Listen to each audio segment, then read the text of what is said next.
There is no shortcut to destruction.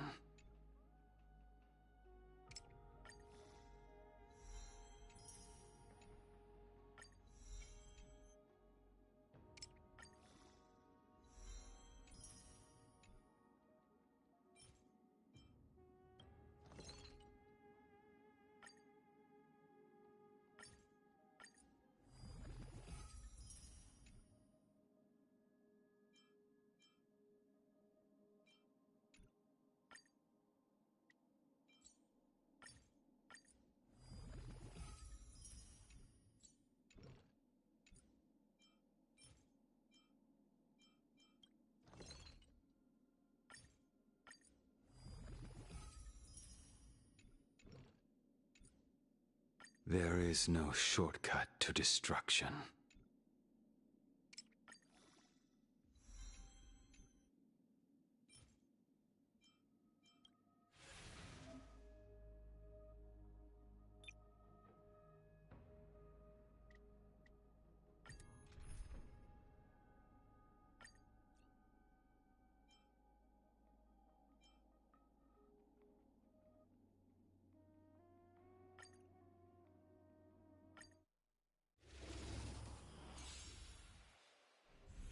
Danger. As you wish. Vines and veins! Bust? Or maybe I'll take it all! Mastery Flesh. of immortality! The beauty is eternal. Bring it on. Spend freely. No dirt. All in. Wilt hear. Our roots run deep! I will protect all beauty. Death irrigates life! Let's duel. Punishment No of the dirty tricks, outgrasp all right? of nature! Watch your head. Wretched and fleeting. Those with a loaded gun, and those who dig their own grave. As you wish. Lost it all. I will protect all beauty. Bound to be vines and veins! Rebirth! Wilt hear. I'm okay. Entangle! To my heart's content! The west wind.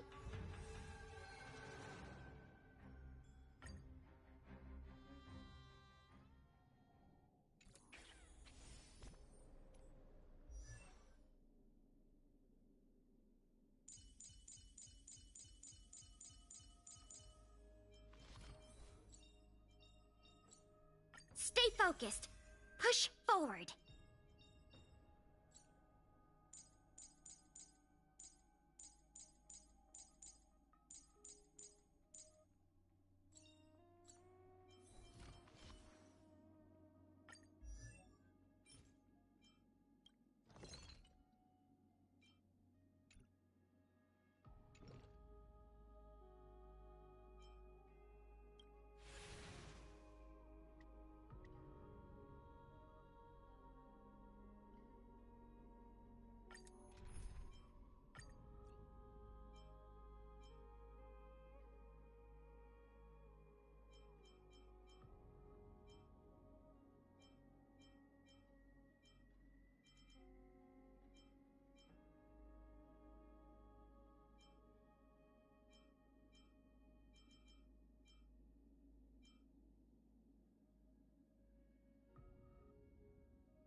Just a small prelude. Flowers bloom for tomorrow. Grasp That of kinda nature. hurt. Mastery of immortality! The beauty is eternal. Let's duel. Stars, shine for the heroes. Haven't eaten yet. Our roots run deep! Death irrigates life! Wretched and fleeting. It's on me. Punishment No of the dirty trick. Vines and veins. I will protect all beauty.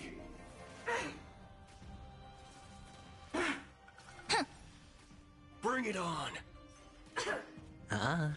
Flowers bloom for tomorrow. Grasp of nature.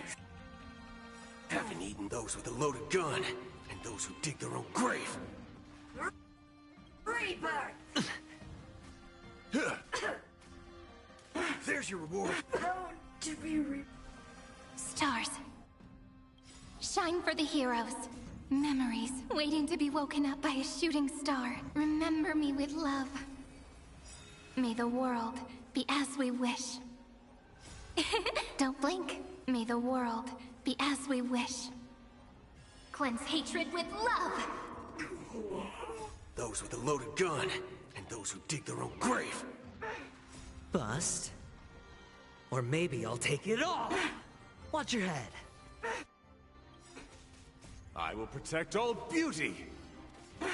For Trilla. to be Take the answer. Wretched and fleeting. Vines and veins. Of immortality. This is eternity. Don't blink. May the world be as we wish. Take the answer. Entangle. Death irrigates life. It's on me. This is eternity. Your lifespan ends here. Grasp of nature. Take the answer. Prone to be Don't blink. Rewrite destruction with me. prone to be reborn.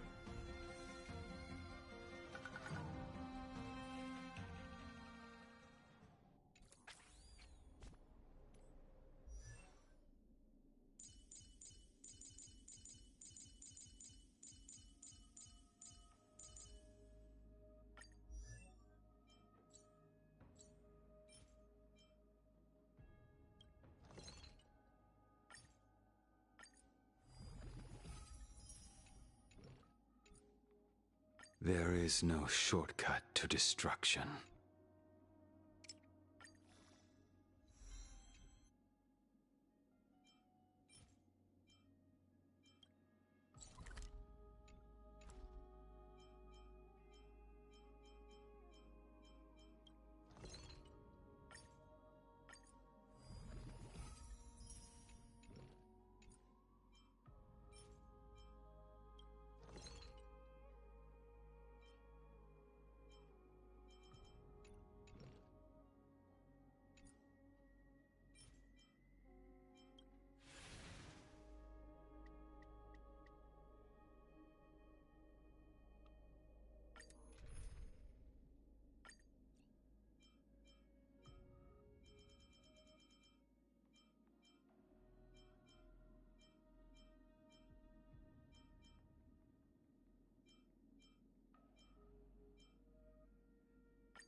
Just a small prelude. Stars shine for the heroes. Vines and veins. Bust. Or maybe I'll take it all. Mastery of immortality. The beauty is eternal. Let's duel. Flowers bloom for tomorrow. Entangle No dirty tricks, all right? to my heart's content. Wretched and fleeting. Spend freely. Your lifespan ends here. Grasp of nature. The beauty is eternal. Those with a loaded gun, and those who dig their own grave. Stars shine for the heroes.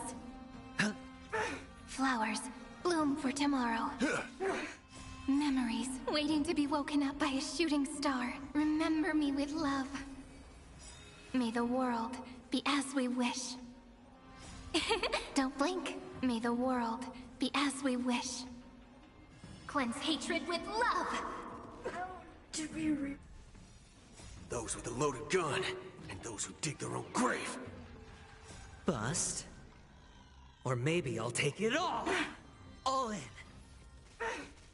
I will protect all beauty! For a trillion. This is eternity! Lost it all. Take the answer! This is eternity! Don't blink. May the world be as we wish.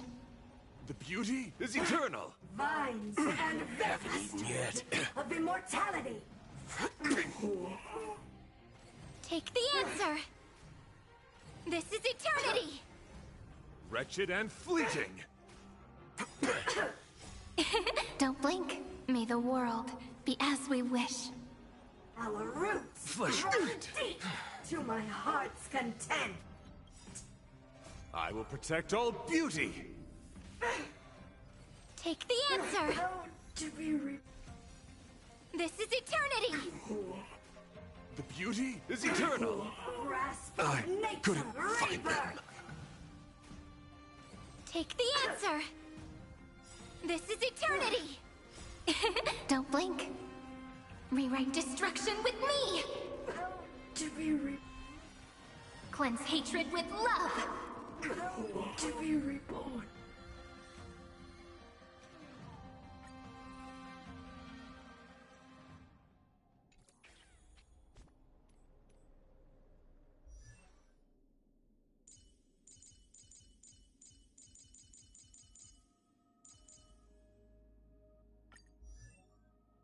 There is no shortcut to destruction.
Flowers, bloom for tomorrow. Vines and mastery of immortality.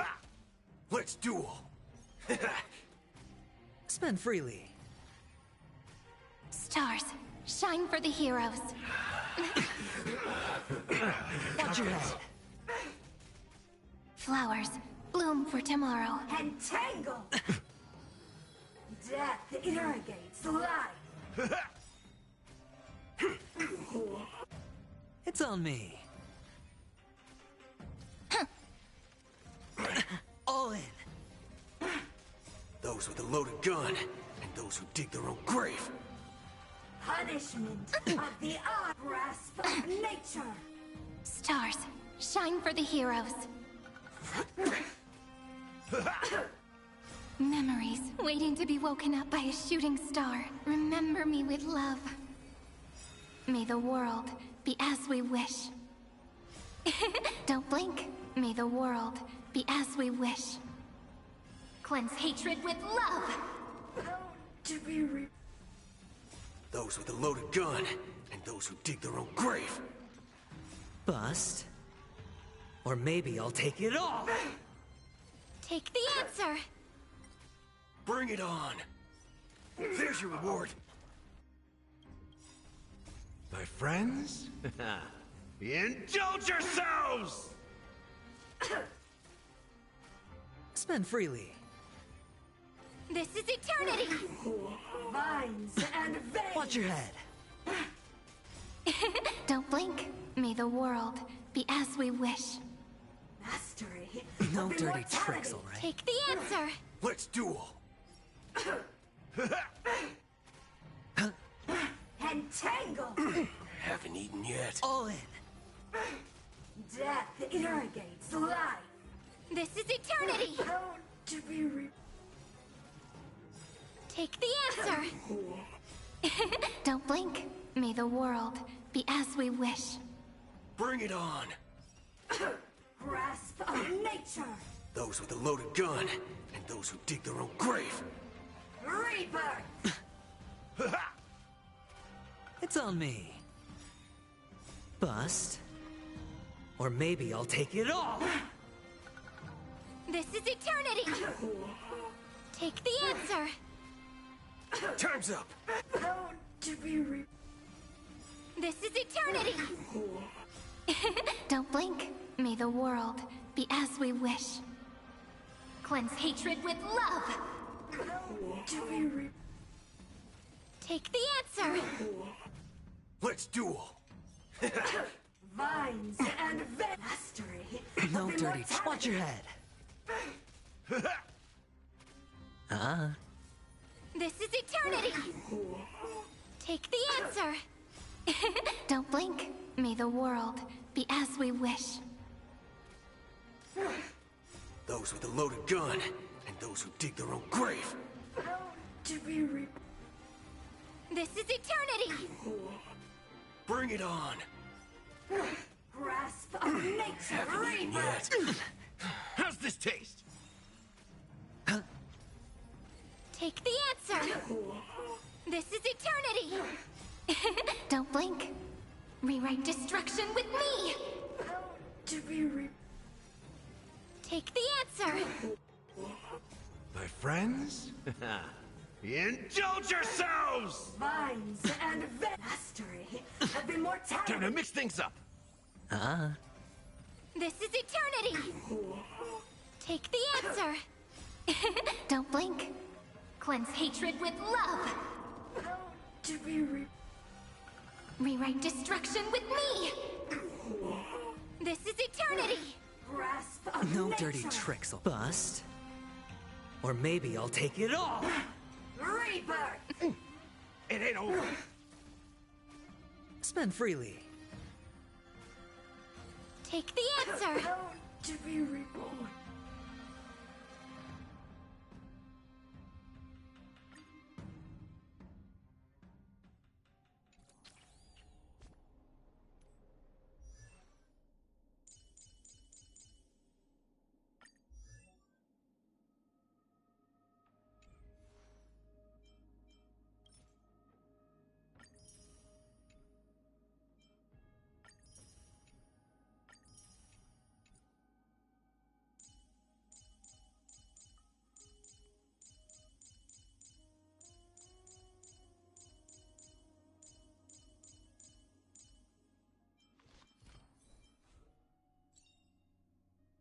Every shadow on the Yao Qing could be me.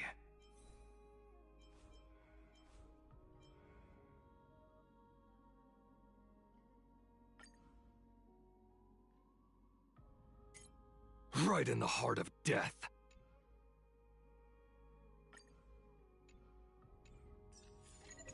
Hi, this is...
I'm glad. But I don't see Castris among your number. It looks like she not only helped me prove my theory, but helped you fulfill your mission as well. She finally understood her origins and completed her trial. I believe she'll always be at our side.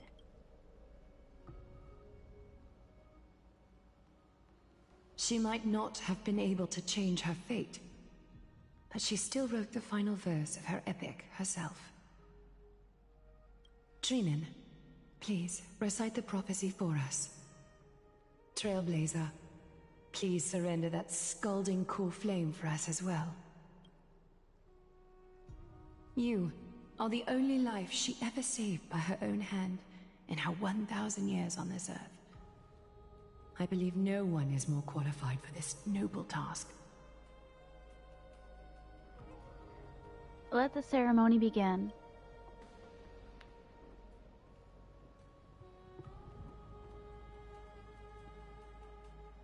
O gods who have returned, and gods who are still watching, today we bring you a soul laid bare. The Hand of Shadow, Thanatos, remembered their name from the past. From daylight they came, and to their fragrant dwelling they return, to walk now among your ranks. And there was one who joined hands with the Titan, a traveler risen from the dead, and reborn among mortal kind. She is the everlasting night, and shall now proclaim in her good name, O Majesty of the 12 Titans, pillars of the world, we seek your divinity to mend the rifts of the world. Fill our bodies with blood of gold, till we wither in willing service to the prophecy. Step forward, trailblazer from beyond the sky, and together with us, surrender the core flame and carve their star into the sky.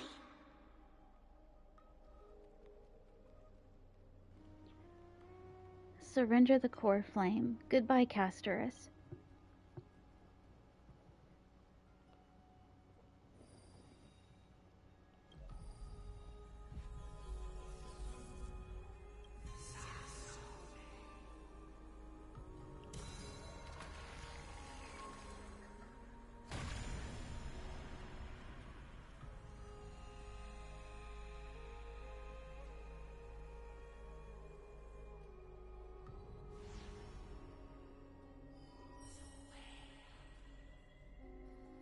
A constellation for death. For life and death, to be more precise.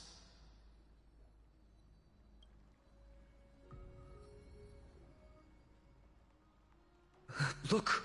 It's...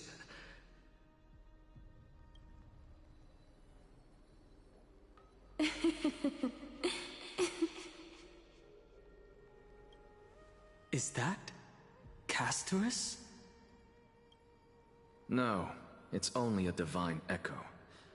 I think she's here for the trial.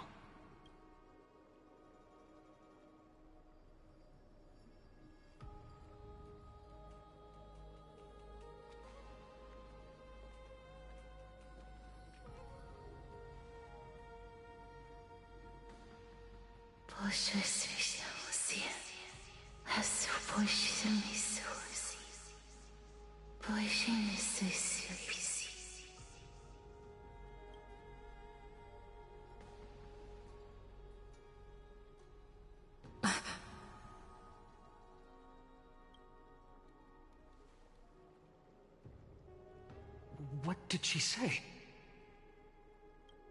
That's the language of the Titans. Casterus... No. The Titan... They said... I have illuminated the cold shadow of death. Onwards. For your path to the future is bright and its flame eternal.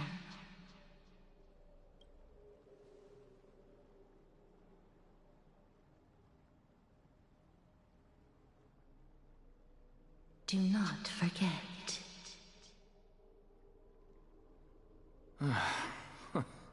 She made quite a scene. I suppose it's my turn now. I won't stop you. Professor, you... What's with that look? You were present. So, let's get this execution over with. We wouldn't want to bring shame to Akuma's divine laws or keep me from creating a new world. You never change, do you, Professor? I don't understand. If your theory is correct, you'll lose all memories of your past life once you become a Titan. So what's the point of becoming a god? Of course there's a point. Even if I forget who I am, I'll still have my brilliant mind. It goes without saying, I'll find a way to retrieve memories of my past life. Besides, I still have you, don't I? I still don't really understand what you said during the assembly. Even if it were true, things reforged from memory could never be the same as the original anyway. Then allow me to tell you right now that you're wrong. What exactly are we?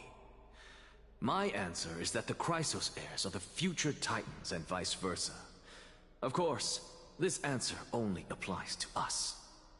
So, what are we when it comes to regular mortals? The very essence of the world, our souls, are tiny invisible seeds that hold records of each person's memories of the world. And we are the buds that sprout from these seeds to grow into great trees. Is that what new sporism means? Correct. Once our physical bodies are born, we become new extensions of the world. From there, we plant our seeds into someone's memories, and then scatter them into the hearts of countless people in the future. Just as seeds are affected by their environment, so too will our appearances differ across memories. But the partial memories we carry will always be the same, because that is just how the world is. To destroy our very existence, one must destroy the world itself. But we have someone who will still live on with his perfect memory. That person is you, child of Kefali. This is what it means to be the world-bearing Titan. So, carry everything of this world and live on. Don't disappoint those most precious to you. Don't disappoint Lady Goldweaver. And especially, don't bring dishonor to my theory. Anaxa, I swear to you, I'll lead everyone to our reunion in the new world. Good. That is all I have to say. Farewell, everyone. May we meet again in the next life. Farewell, great performer. May Circes safeguard your thoughts.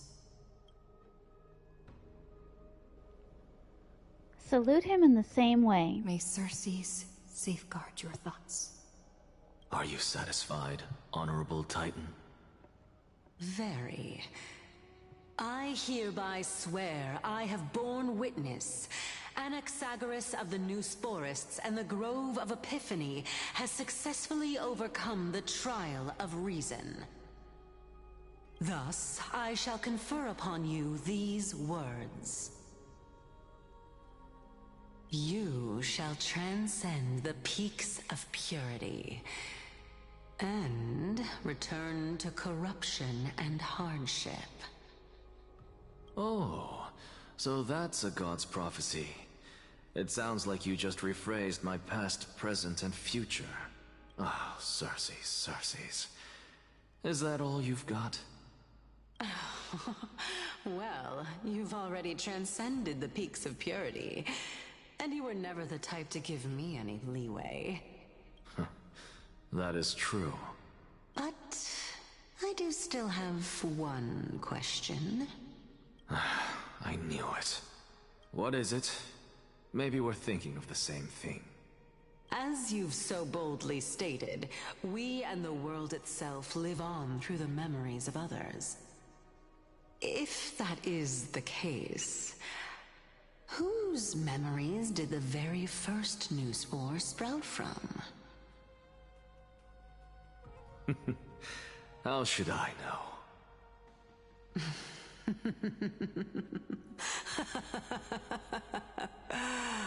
Oh my. But, since we are both equally curious, we should allow the children of humanity who come after us to investigate in our stead.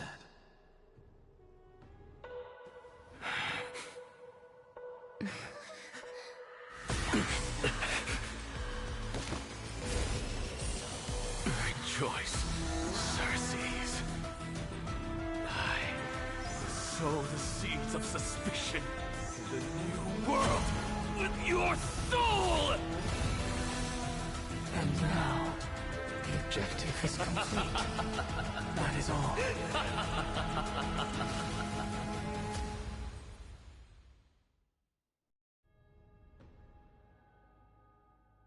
Thankfully, she's still alive. Was March 7th also in this condition when she was first rescued by the Express? Her condition was very similar. It's just that at that time, the Express did not have a memo keeper who could diagnose her condition. But she still woke up naturally. Looking on the bright side, that might happen this time as well. When March awakened from the ice, her memories were completely wiped clean. I want to prepare for the worst and prevent something like that from happening again. Can you share with us your hypothesis? I do not have conclusive evidence, but judging by her current condition, perhaps March 7th's memories have been hijacked. Hijacked? Think about it, Miss Himiko. What will happen when someone loses their ability to remember? I'm not a biologist, but I hear that there's a species of fish on Von Walk that has the memory span of less than a second. It forgets anything that occurs in the very next instant. Perhaps something similar will happen? Unfortunately, short-term memory is an entirely different concept from the inability to remember. Perhaps it is difficult for you to imagine, but an individual who has lost their ability to remember turns into nothingness. Nothingness? The belief of the Garden is that everything in this universe can be interpreted through memories. This is the driving force behind the continuance of this path. The past is made up of memoria, while the future is a possibility that will eventually be converted to memoria. But the present, it doesn't really exist, and it's only an abstract expression. Therefore, when a person is affected by the path and loses their ability to remember, their physical form will also be affected. These ice crystals are a manifestation of that. Miss Black Swan, there's one thing that I haven't looked into deeply until now. You've guided us to Amphorius, but refused to tell us your true intentions. Collecting memories is simply not a convincing answer. Is Miss Himiko suspicious of me? I mean no offense. I am merely speculating. But I'd appreciate your honesty, if possible. In other words, now is the time for me to prove my innocence. That's not a problem, of course. The true reason behind my intentions is that Amphorius holds special significance. For some memo keepers of the Garden with extremist views, it... Perfect example? A world that can only be seen through the Garden's mirror means that memo keepers have the right to keep the world in their private collection. If those Pathstriders of Remembrance were to uncover the secrets of Emphorius first, they might unleash their wild ambitions and remodel more worlds into a similar form.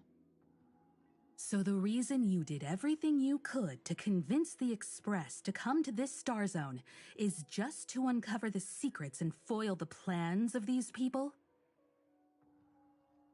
I chose to remain quiet before, because I did not want to involve you in the Garden's internal conflicts. Remodeling a world is no easy feat. These extremists likely aren't just simple Pathstriders. Do they wield the powers of Emanators? You can be even bolder with your guesses. The people that I'm talking about, they aren't just individuals. They are an organization that has already attached itself to the pinky finger of Fu Li. So what you're saying, could they be the ones who hijacked March 7th's memories? I cannot be certain, but at the very least, they are capable of doing so. I am deeply sorry about what has happened to March 7th, but the deal that I propose still remains a fair one. Emphorius is still an excellent destination, and investigating further might allow us to uncover the truth behind the accident. Miss Himiko, the wisest choice right now is for us to continue cooperating. What's wrong? Let me take back a part of what I said just now, Miss Himiko. Although we indeed struck a deal, it seems like I have involved you in some unforeseen danger.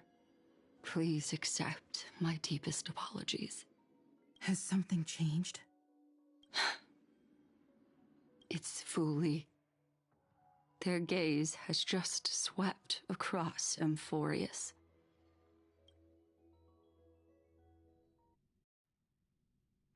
Oh, how interesting. I never expected a mere memo snatcher to be actually hiding so much inside her head. What's even more interesting is that the word Emphorius has appeared in her subconscious. This lady seems to be having fun. Is she usually like this? It's, hard to explain. What are you two whispering about? Has it not occurred to you that I can hear everything clearly? Please pardon me, Madam Herta. Would you mind sharing with us what you've discovered? The ones who need help are the Astral Express. You will have to put up with my methods, even if they are rather unconventional. Let's get back to the topic. By using the fourth mirror, I rummaged through the brain of this memo snatcher and learned a good deal. Not only does this person know of Emphorius, but there are also many memo keepers who are interested in the place. I searched through her consciousness and found the following terms: the Eternal Land, the Rejected Land, and the private collection of the Garden of Recollection.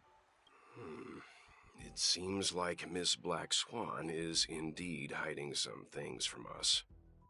Since I'm not able to find any useful clues from the outside, why don't I personally visit this mysterious Emphorius? You're planning to head to Emphorius yourself? Yes, but not in the flesh like you all foolishly did. See these Herta mirrors? With them, I can project my data spirit entity to any corner of the cosmos through spatial warps, without even needing to leave my room. But of course, these corners of the cosmos must be within the coverage zone of inter-astral peace communications. After all, this is collaborative technology. I see. You do seem like the more indoor type. Although that star zone is not within the network of the IPC, the Express itself can serve as a signal station. Come, give me the astral chart coordinates. Then, sit back and enjoy the show.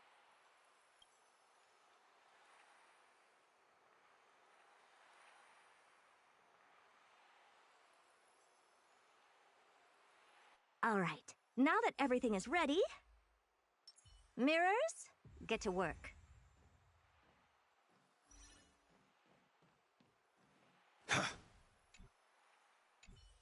Madam, watching you work has been an enlightening experience for me. It's hard to imagine that an outstanding scholar like you could maintain such a relaxed manner most of the time. Your calm and collected nature is truly a trait that I should learn. This brat. Why does everything that comes out of his mouth sound so snarky? Thank you, Madam Herta. Companions are the lifeblood of the Astral Express. When things are settled, we will repay you for all your help. Well, this young man sure is courteous.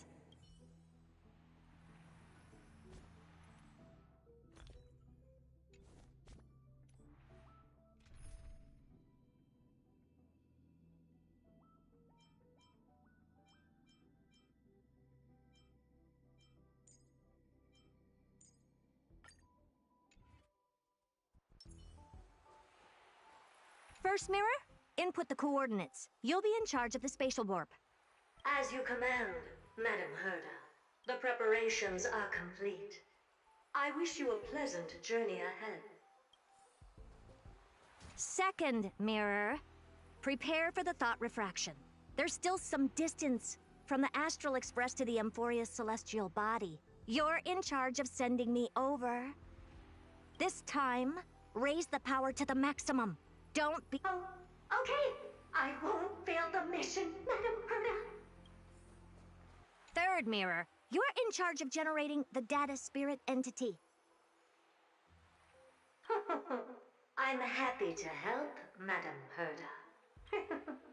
What kind of appearance are you planning to use this time? Good question. Let me think. Forget it. Just use my own appearance. There's no one there that'll recognize me anyway. As you wish. Fourth mirror, you'll be in charge of— It seems like I have nothing for you. Just stand by and wait for orders. Ah, standing by again. That's so boring. Next time, can you count down from 4 instead?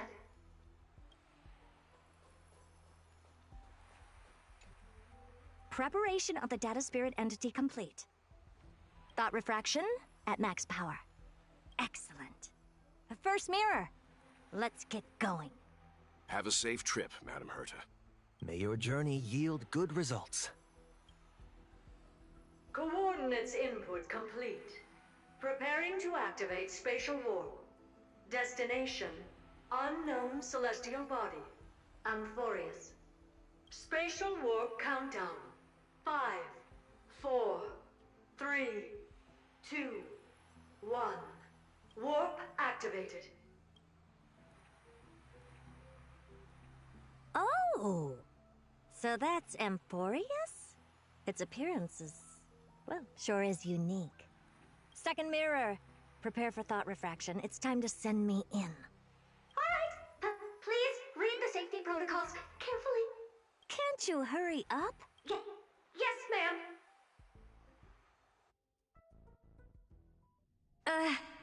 I didn't expect it to be so turbulent. I should have asked the second mirror to use slightly less power. What a magnificent sight! Is this the entrance to Amphorius? Let's see. Perhaps I'll be able to find a way in.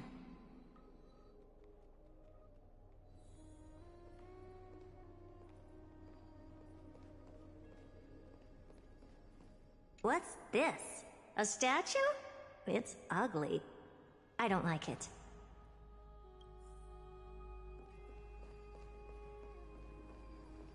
Oh, I finally found your traces. How esteemed must you be for the great Herta to come out personally? When we return, get ready to become free labor for the simulated universe for the rest of your lives. What's this? How creepy. Oh, it moves? Who are you trying to scare? It's either a projection or a fake. There doesn't seem to be much to take note of. Now then, How am I going to get into Amphorius?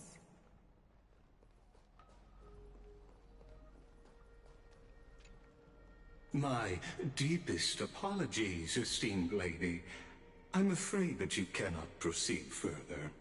Who's there? Your visit, although not part of my calculations, is a pleasant surprise.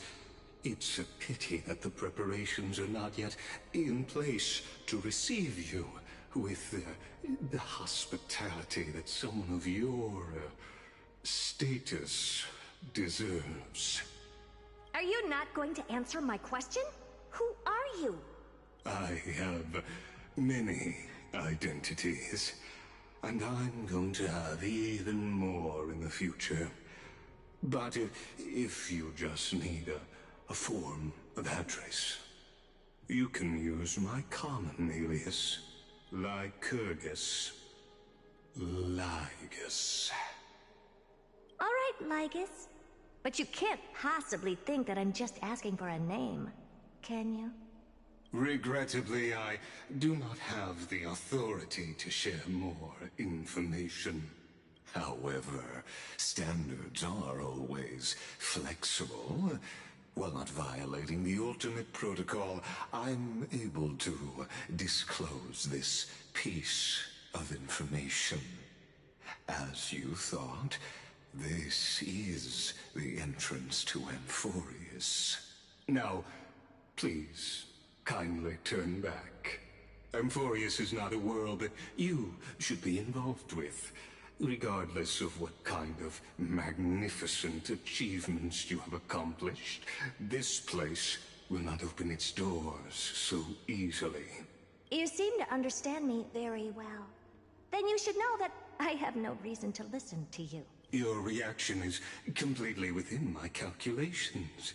Despite my long years as a watcher, it seems like my assessment of human nature still remains accurate. From you, I'm able to sense a beautiful desire for knowledge. But my answer remains unchanged. Madam, it is with the utmost goodwill that I suggest you return to where you came from. Let's assume for a second that I'm not so well-mannered, and that I insist on uncovering the secrets hidden behind you, Mr. Lygus. How do you plan to dispel this notion of mine? Within the scope of the ultimate protocol, there are 178,244 logic chains at my disposal to convince you. After filtering through them, I have determined that I only require 3 to attain the results that I desire. Oh? I'm all ears. First, for reasons that cannot be disclosed, Amphorius is a completely isolated celestial body. Apart from me, no one else will be able to help you enter. That's not a good argument.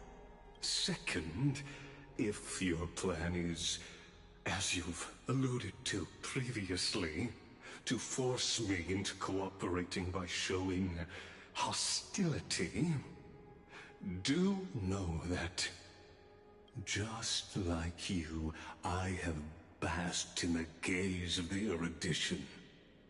I stake my honor and assure you that, in the worst-case scenario, our mutual destruction will be inevitable.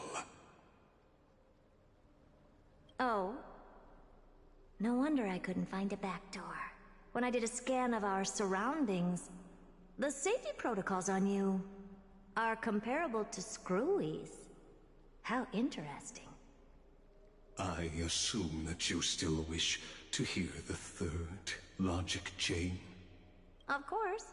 Why wouldn't I? Third, even if you exhaust all your means and find a way to break through, you will surely give up once you understand the consequences of your actions. After all, throughout your long life, as much as you'd hate to admit, your conscience has played a crucial role. What a brazen robot. You think that you can actually understand me through your paltry calculations? But since you put it that way, why don't you tell me what these consequences will be? It concerns the third path that is entangled with Amphorius. A path that you and your friends still very much lack understanding of. The destruction. So, if you ignore my warnings and persist in your ways, you will break the shackles of a Lord Ravager. And when that happens, their fury will engulf the cosmos.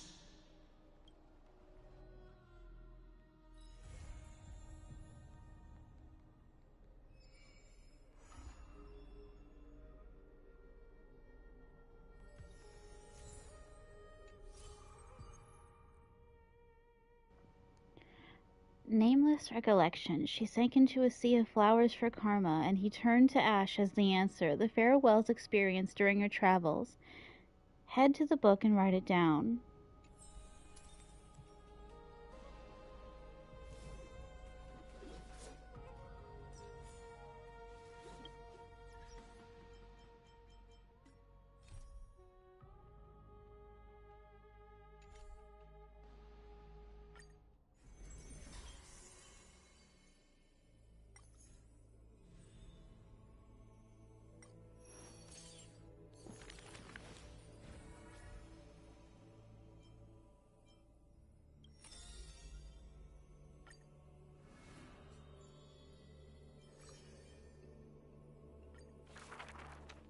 To die for glory is not eternal sleep.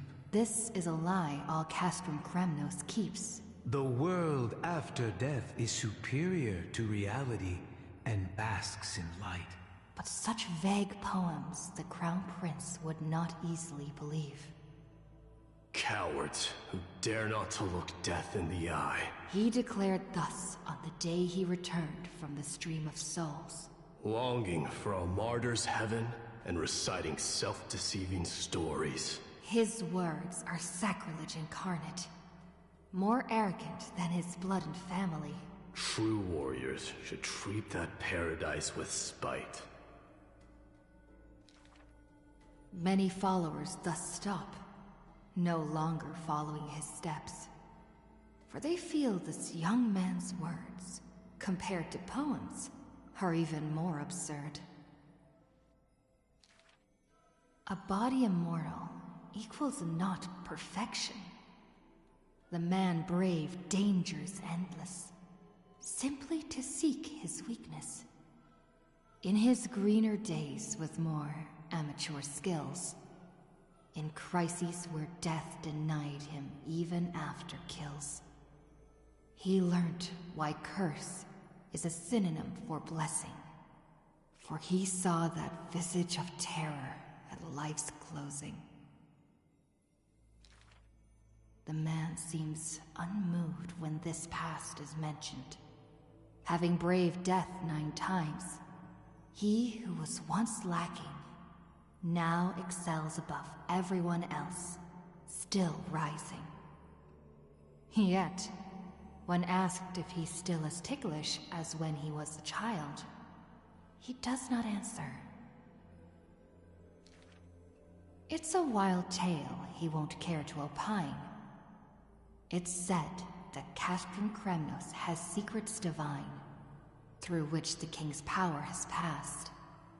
A one-man army, by strength in their bloodline.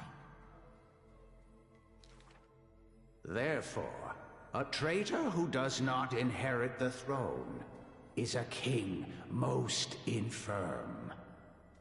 As the protagonist hears these words, he refutes not, but openly responds. These are not rumors unfounded.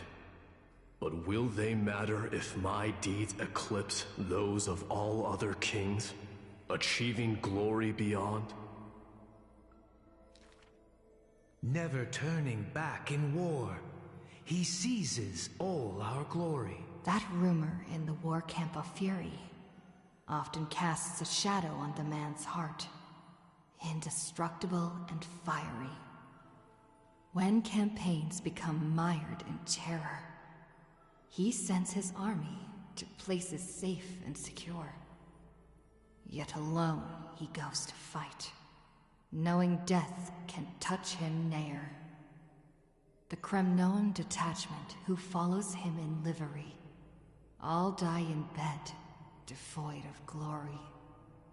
They have their share of grudges upon death, but the man has no regret, none necessary. Your glory lies not in death, but in my hands. The dust settles, and strife calms. A deathly quiet covers his father's realm, and the man alone returns home. A question seems to sound from shadows of the past around. Did you already walk that flame-chasing road, O King? Atop the throne, the man mutters alone. There's nothing else worthy of the hunt, for I am the blazing fire at the journey's end. As it has been foretold, he killed the king to become a king, and killed the god to become a god. His eternal destiny is to be crowned in blood.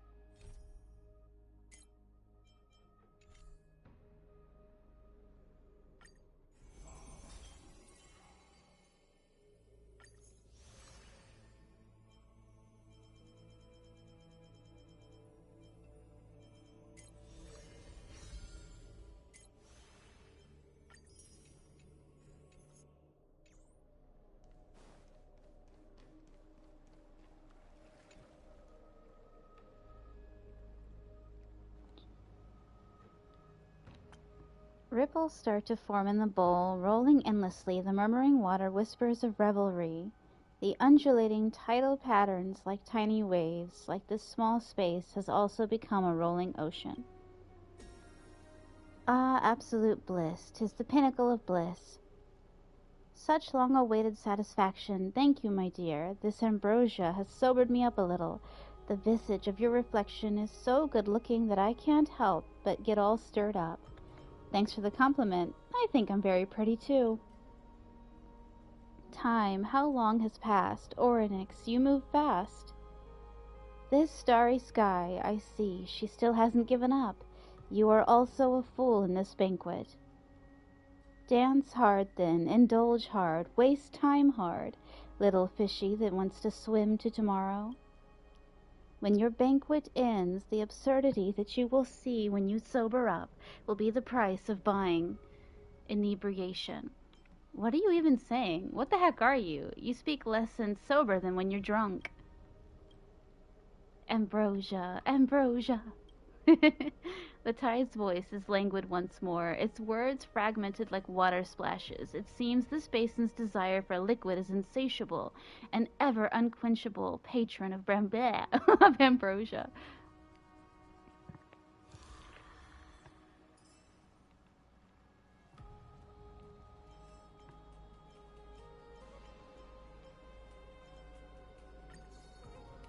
The sea. The sea is right here. Oh, nice. Nice. Let's go gamble.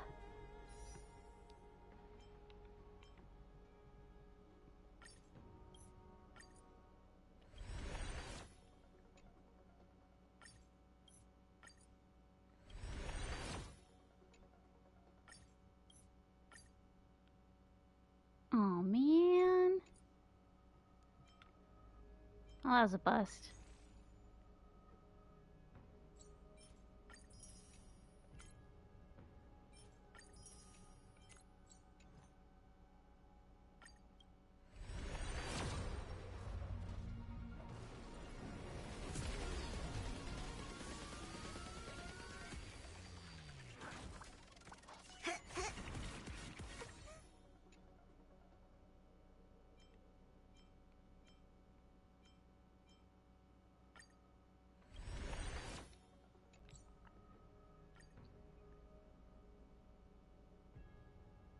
Records. 5, 10, 15, 20, 25, 30, 35, 40, 45, 50, 55, 60, 65, 70, 75, 76, 77, 78. So does that mean I lost my 50-50 to Blade?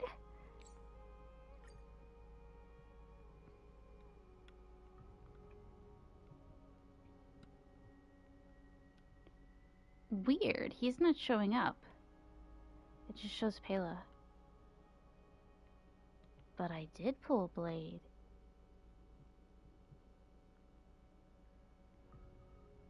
Huh.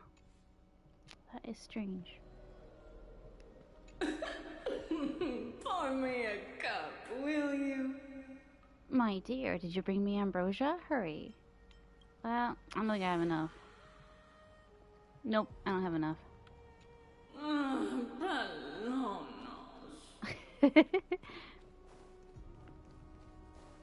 I'm not as think as you drunk I am.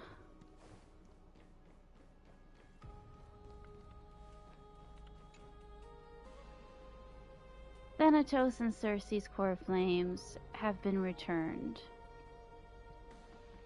Sometime after that, the 12 constellations hover above, overlooking the vortex of Genesis. They embody the 12 Amphorian deities, fate, foundation, creations, and calamity of this world. Now, 10 among them have fallen. Their core flames return to the origin of Genesis. Above you, constellations shimmer, their brilliance echoing the faint slumber of each titan. And you have experienced 4 ascensions and 4 partings. Strife, time, reason, death. What a long journey it's been. The prophecy once made the Hand of Shadow choose 2 people, granting one the fate of death, yet their bond wove a hauntingly beautiful tale that stretched across time. Why am I not wearing my glasses? Oh my god. There we go. At the end, the incarnation of death, who journeyed from the nether realm to the living world, chose to remain in that sea of flowers, retrieving your future. At the end of the west wind, we shall meet again, Casterus. The Lance of Fury once became the Mad King, plunging the world into ceaseless strife until your valor brought it to an end. As its and its demigod successor, the undying Mightymos, chose to bear the title of Kremnos alone, returning home to be crowned as the last line of defense for the Holy City. Mighty, may your battles know no defeat. Back then, the incarnation of time entrusted Mem to you at the Temple of the Three Fates. Back then, the lively girl with red hair fulfilled her mission and bid the first farewell. Time speaks not of fairness, yet it never stops, and now this power resides in your hands. See you tomorrow, Trian. Not long ago, the head of the Grove Sages helped you repel the menace that is the Black Tide. And still not long past, that unruly scholar staged one grand performance, granting you a glimpse of this world's truth at the cost of his life. Oh, the incarnation of reason, have you found your answer at the end of existence? Time and again, farewells haven't numbed you. You can't help but wonder how many more goodbyes will the journey of trailblazing entail. You question whether you'll be able to express each goodbye with heartfelt emotion. Your thoughts sink into the ocean. You recall how the Amphorians cherish epics, using stories to soothe their sorrows. Perhaps you should embrace this way to dispel your melancholy and regain your strength. Then let it begin. Countless words of adventure surge through your mind. You need only to grasp just one to anchor your creation. Don't be influenced by the noise outside. Just focus on the key word in your mind. It is indeed difficult, but you should still cling tightly to your inspiration, weaving heartfelt and elegant verses. Alright, this is an impossible task. Just one glance at your phone. It won't disrupt your thoughts, or so you tell yourself. That's me trying to write a novel. Gray mystery. I had zero time for treasure hunting the last time I was in Styxia. Absolutely huge loss. Now the River of Souls has mostly retreated. I'm back, baby. There's a big shiny chest in the water. I can't use the miracle orb, and I can't wade through. Your power of time is needed. Come, we can do a 70-30 split. 70 for me, 30 for you.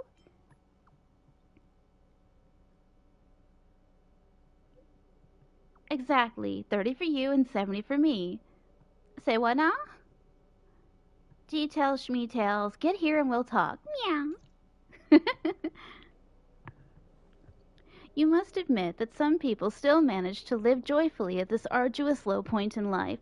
Cypher's endless desires for wealth seem more turbulent than the waters of Scale Gorge Waterscape.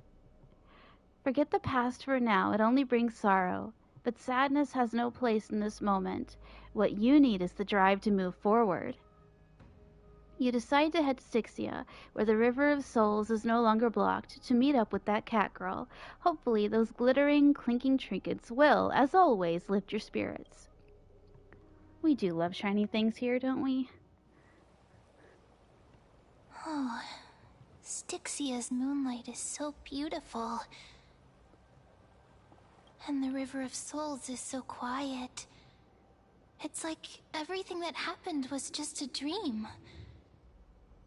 I wonder if Cass is doing okay on the other side. If I write a letter and put it in a drift bottle, will she be able to read it? I miss Casters too. Now's not the time to feel down.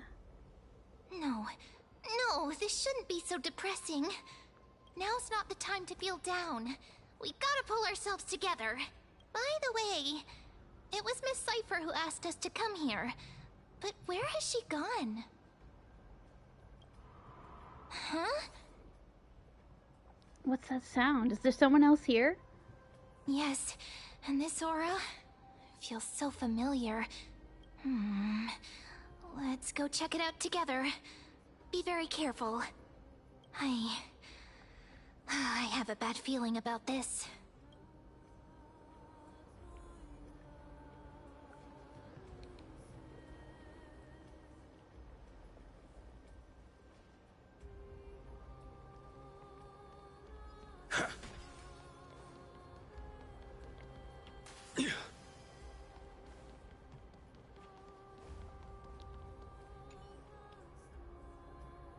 Tattered war banners and broken arrows, it seems a fierce battle took place beneath the River of Souls long ago. War never changes.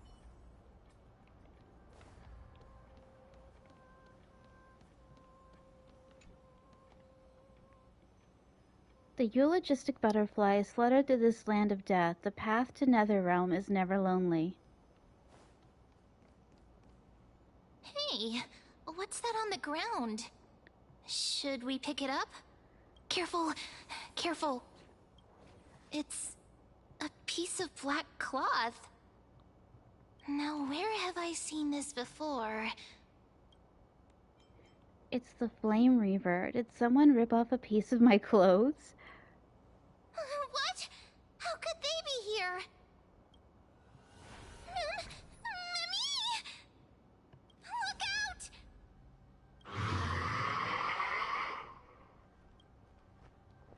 Mem, get ready. You want the pink puppy, don't you?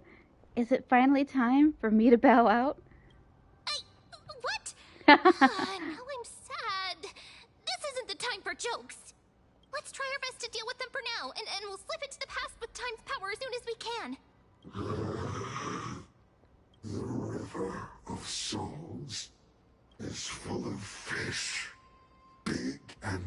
delicious. What? The flame chase journey stops. Meow, meow. Meow? What's happening? Is this meant to be a riddle? The Flame Reaver's gone mad. The end. We already knew about the mad part, but are we still in danger?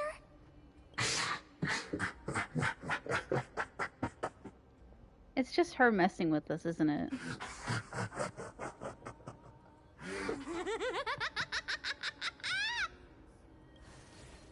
Yep, I thought so. Sorry, I couldn't pass on the chance to give you two a good scare. So it's you, Cypher. What a terrible person. Let's leave. This Cypher must be fake too. Run! Ah! Don't run! I'm the real Cypher. The real one. Come on, don't be upset. I'm just giving you a kind reminder that Emphorius isn't safe at all. The whole place is full of dangers, including that Swordmaster. Make sure you stay on your toes, no matter where you are. She's crazy. I like her. So you're playing both good cop and bad cop. Well, ain't I grateful for the reminder. I'm so strong that I don't need your reminder. Really? But just a minute ago, that gray hair of yours was all standing up. You were so scared. So, was that a Flame Reaver disguise? Or a magic trick? It looked so real. Is that the power of the trickery demigod? Disguise? No. It's not as simple as that. Let me think about how to explain this. It's cosplay. For example, what did you think when you realized that piece of cloth came from the Flame Reaver's cloak? We thought that maybe the Flame Reaver was around here somewhere? That's right. And then you heard some footsteps. What did you think when that happened? Well, we thought it must be the Flame Reaver coming this way. Yep, exactly. I just used some hints and, mental suggestions to help you believe in a lie. Lies are what Zagreus is best at. If everyone believes in a lie, then it becomes reality. A power to make lies into reality? That's got all my hair standing up. Nice. Now I know your secret. And you're just telling us everything like that? I sure love your arrogance, Gray Mystery. The seamstress trusts you for a reason. Someone as honest as you couldn't trick me even if you wanted to. So, there's no harm in telling you. Besides, we still need to team up to go treasure hunting, right? Let's wrap up here. It's time to get going. Oh, was that your teleslate?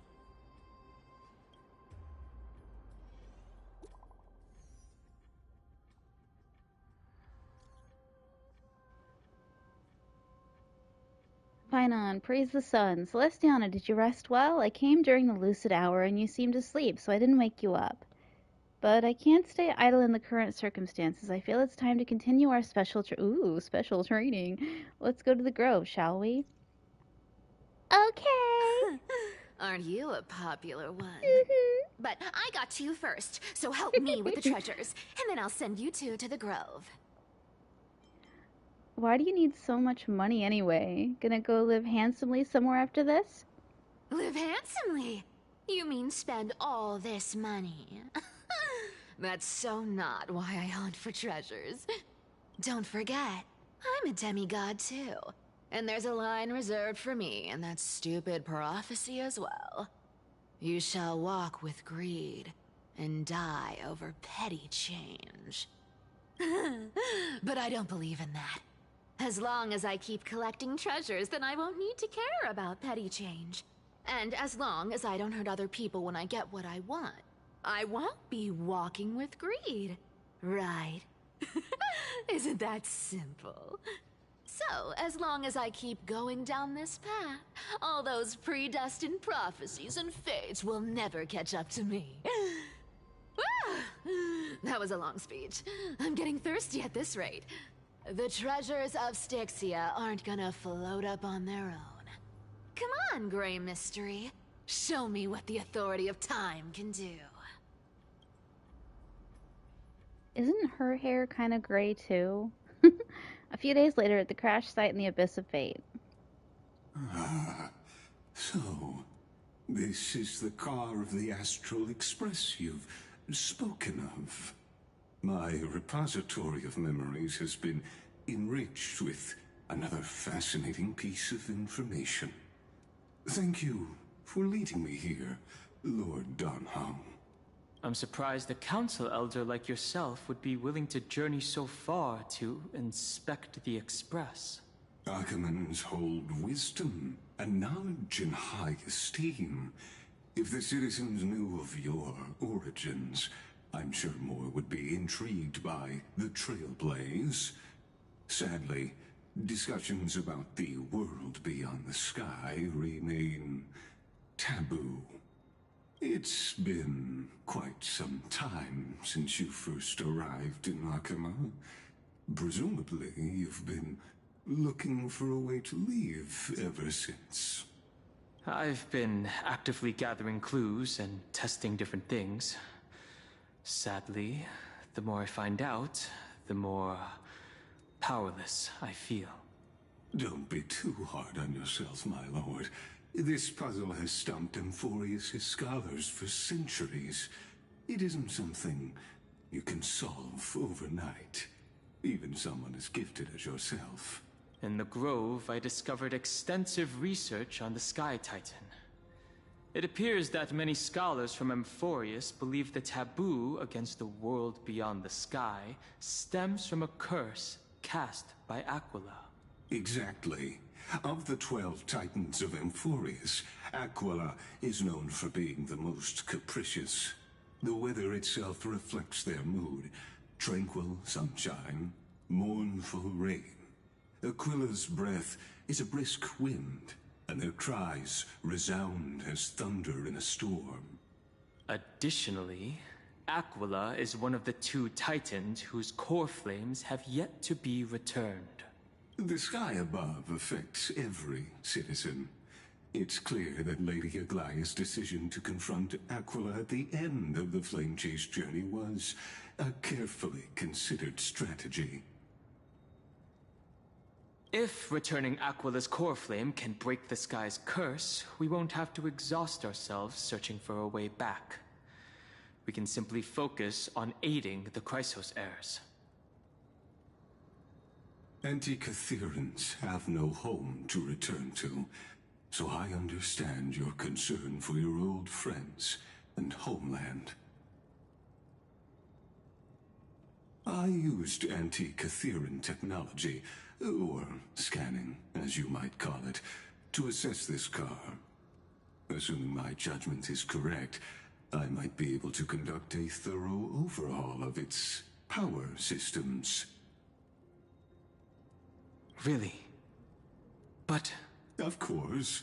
That's only if you, my lord, permit me to interact with it. By all means, please, proceed. But be careful. The Express's thrusters are extremely delicate. You honor me with your trust. I will be very careful.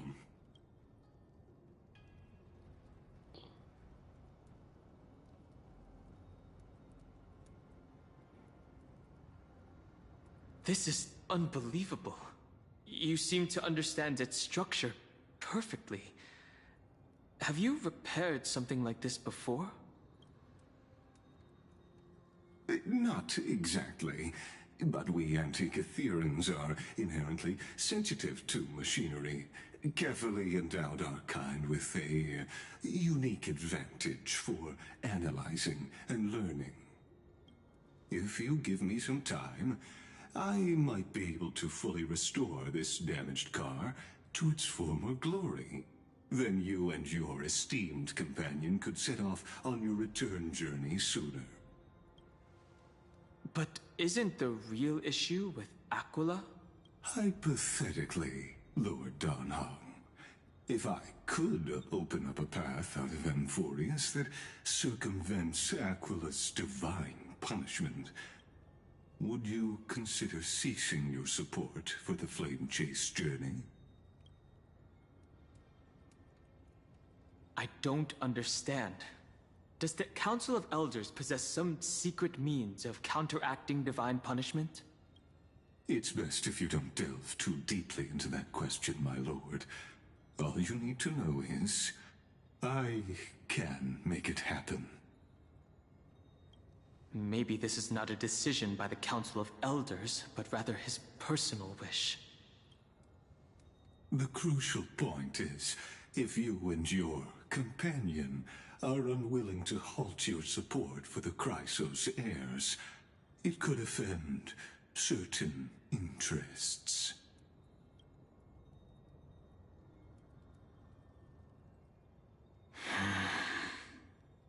Forgive me, Lord Lygus, but I must be frank. When visiting Dawncloud, I reviewed the records of many council elders. Among them, only your background was nearly blank. I'd like to accept your goodwill, but given such a mysterious background and motives, anyone cautious would have doubts. Your prudence impresses me, just as expected. Is Lygus the god that Black Swan was talking about?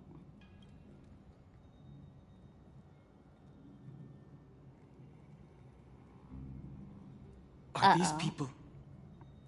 Is this a trap? Is that why you accompanied me here? Please don't misunderstand, Lord Donhong.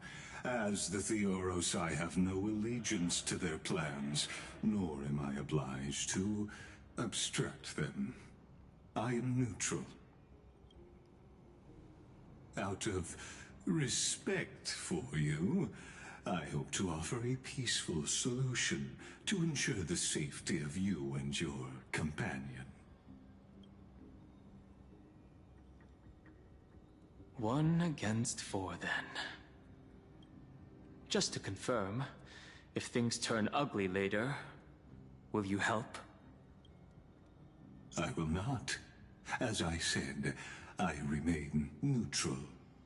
Are you asking this because you plan to refuse my offer and continue supporting the Chrysos heirs?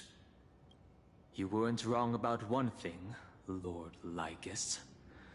Indeed, we must try to return to our companions. But our companions now also include the flame-chasing Chrysos heirs. The Nameless cannot and will not ignore the fate of our companions. So I see. This is what you call trailblazing. When I asked if you'd help, I meant the ones who need help are them.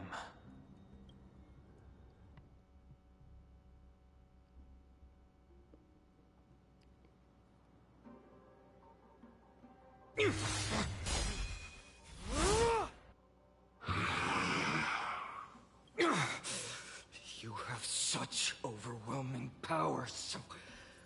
why? Answer me! Why do you stand in our way? Why do you want to take the core flames?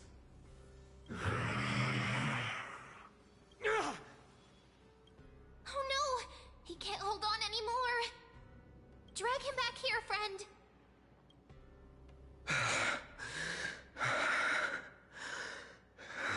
Are you okay?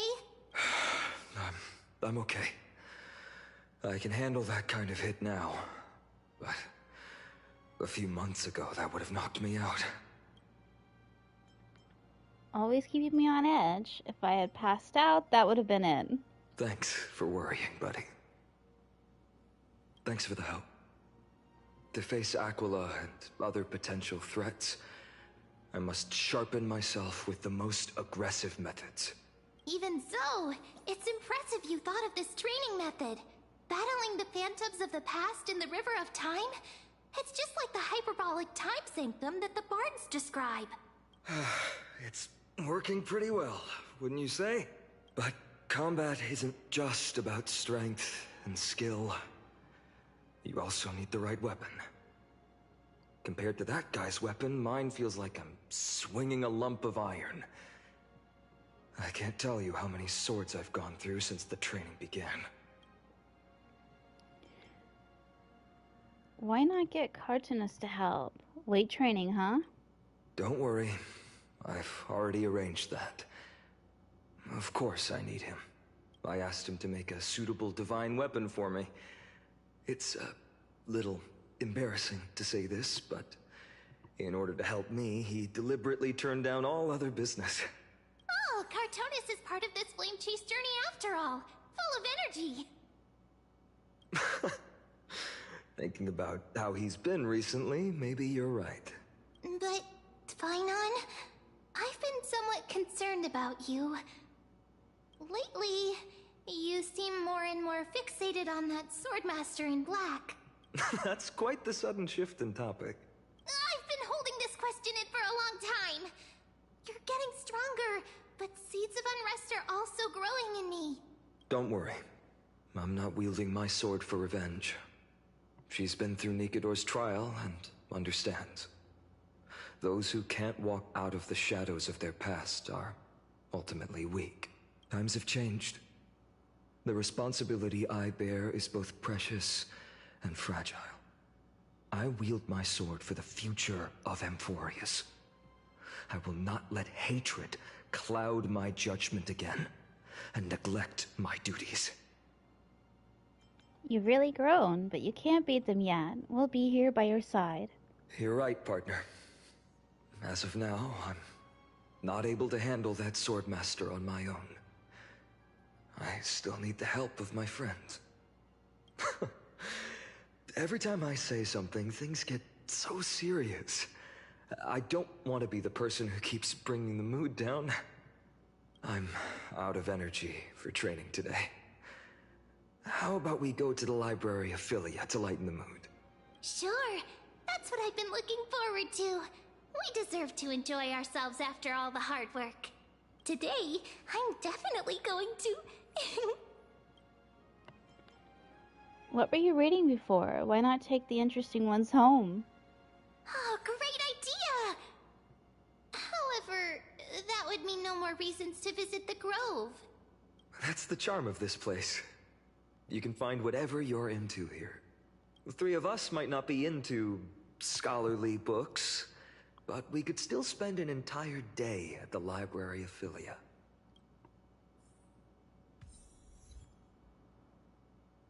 Dawn of the Living Dead. That's kind of foreboding, isn't it?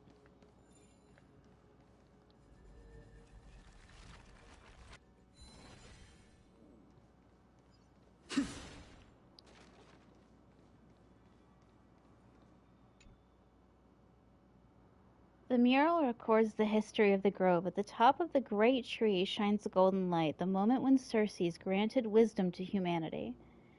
Yet as you gaze upon this scene now, a chill runs down your spine. It feels more like a prophecy nearing its end, the light of knowledge inevitably devoured by darkness.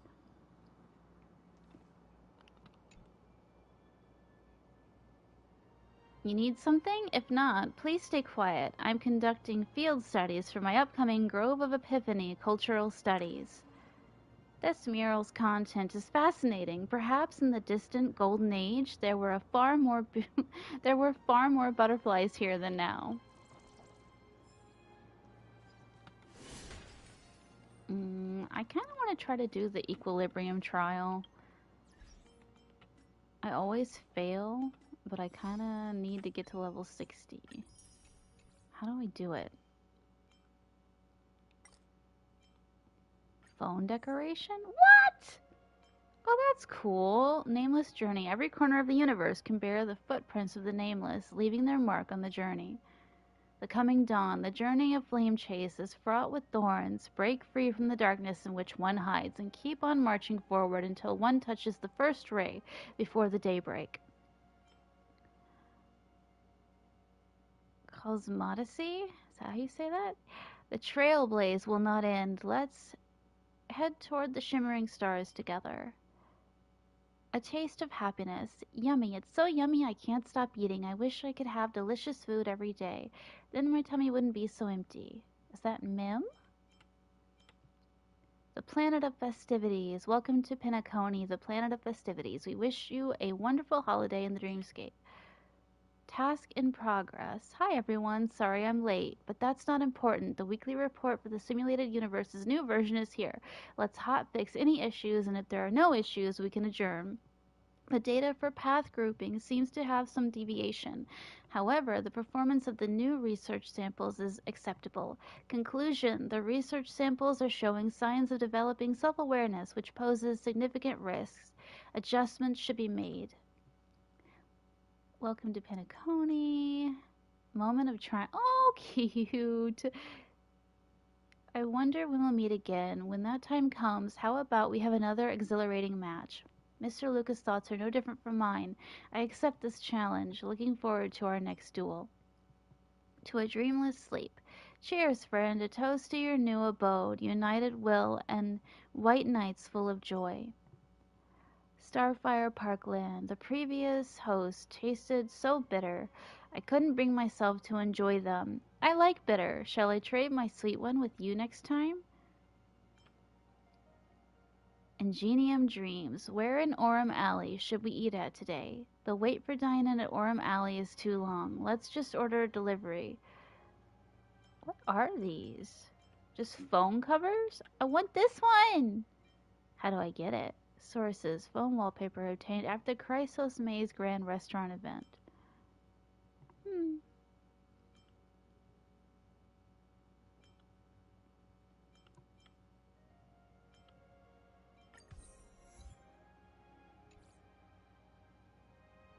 That is really cool.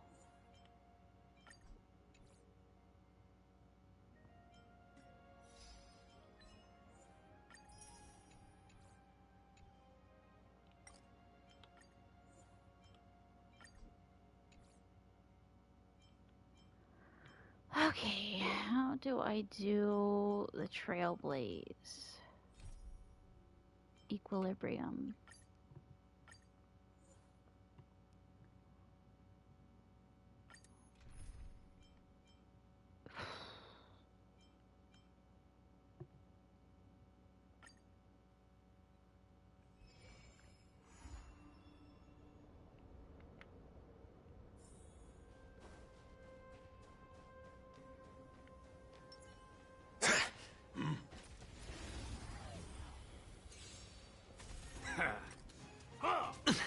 Decided to play your ace, huh? Too little. Bring it on. Hedge your bets. Spend freely. A blade knows no mercy. Slice like a... My friends? Indulge yourselves! Your end approaches.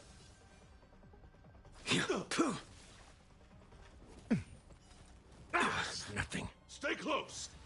Not a step back. It ain't over.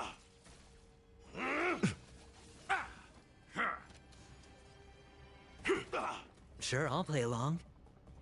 It's on me. The dice have been bust. Or maybe I'll take it all. All in. I will dispatch you. No dirty tricks, all right? Watch your head. I failed to send you. In the mood for another beating? How's this taste? Too little. Waiting in line for a bullet. Nice like a good... My friends? Indulge yourselves! Let's duel. Hedge your bets. Uh-huh. That paradise may be unreachable for me. Savor it for me. Here stands the Silvermane God. Step up, let's see ya. Just give it up. I failed to send you.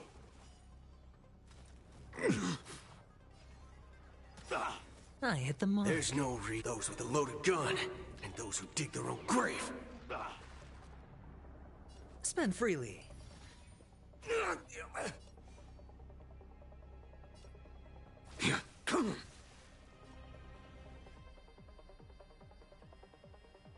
Time to mix things up.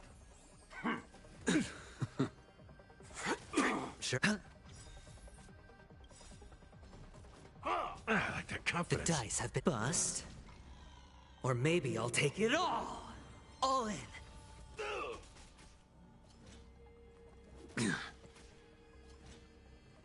In the mood for another beating? How's this taste? How dare. Stay close. Nice, like my friends. Indulge yourselves! Not a step back.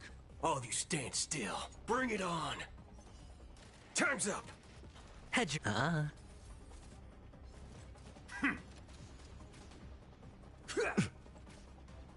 I like that confidence. It ain't over. Oh! Waiting in line for a bullet. There's your reward. Sure, I'll play along. It's on me.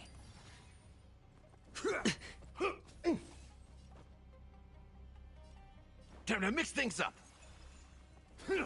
Watch your head. All of you stand still. Nice, like my friends. Indulge yourselves! There's no those with a loaded gun, and those who dig their own grave. Spend freely. The dice have bust.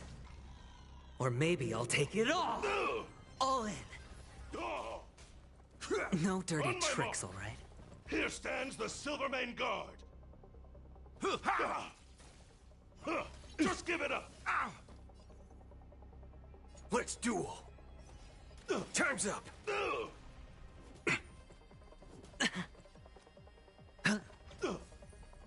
No dirty tricks, all right? How's this taste? Trust me, this is a guaranteed win.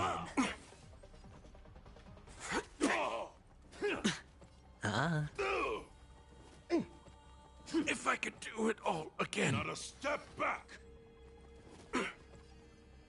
Bring it on. Oh, that's not fair.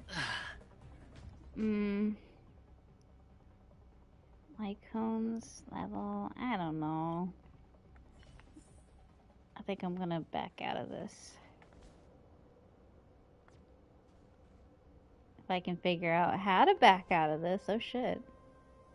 Am I stuck in here? Oh no, wait. Never mind.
Old Titus, you must get moving. The courtyard of storage has been lost. You must leave now before it's too late.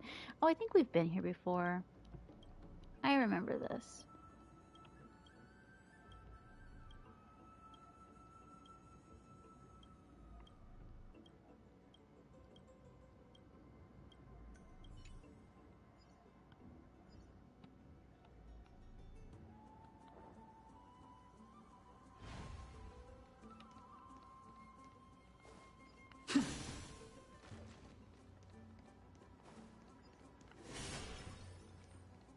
Here we are! Where was that slate last time? Was it here? Or maybe over here? I'm off to have some fun! It's free time now, so you should relax too.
Over the past few months, you've come here more than once, fishing out that small piece of essence from the ocean of knowledge that best suits your taste. Bleh, I can't talk. That best suits your taste. You're quite relieved that Don Hung isn't around. No one will be there to judge your reading tastes. The scroll in hand shows a line of small text. Non-standard reading material. Please return to its original place after borrowing. Do not let any Grove professor discover it. 10 exclamation marks. It seems the scholars of the Grove, amidst their profound academic discussions, haven't forgotten their little hobbies. So, which reading material will you pursue? Or peruse? Forbidden Love, The Tree and the Butterfly. My professor can't possibly be this shy. One Punch God, Aquila. I know I want to do One Punch Man, Isekai, but I gotta do Forbidden Love, The Tree and the Butterfly. She wandered through the flower sea, searching for a glimpse of those fluttering butterfly wings, but without success. Sir, I've heard that every flower has its own florography. Generally speaking, that perception is correct. She heard the voice but couldn't see the speaker, yet Circes paid it no mind. She calmly responded to her most special student while scanning her surroundings.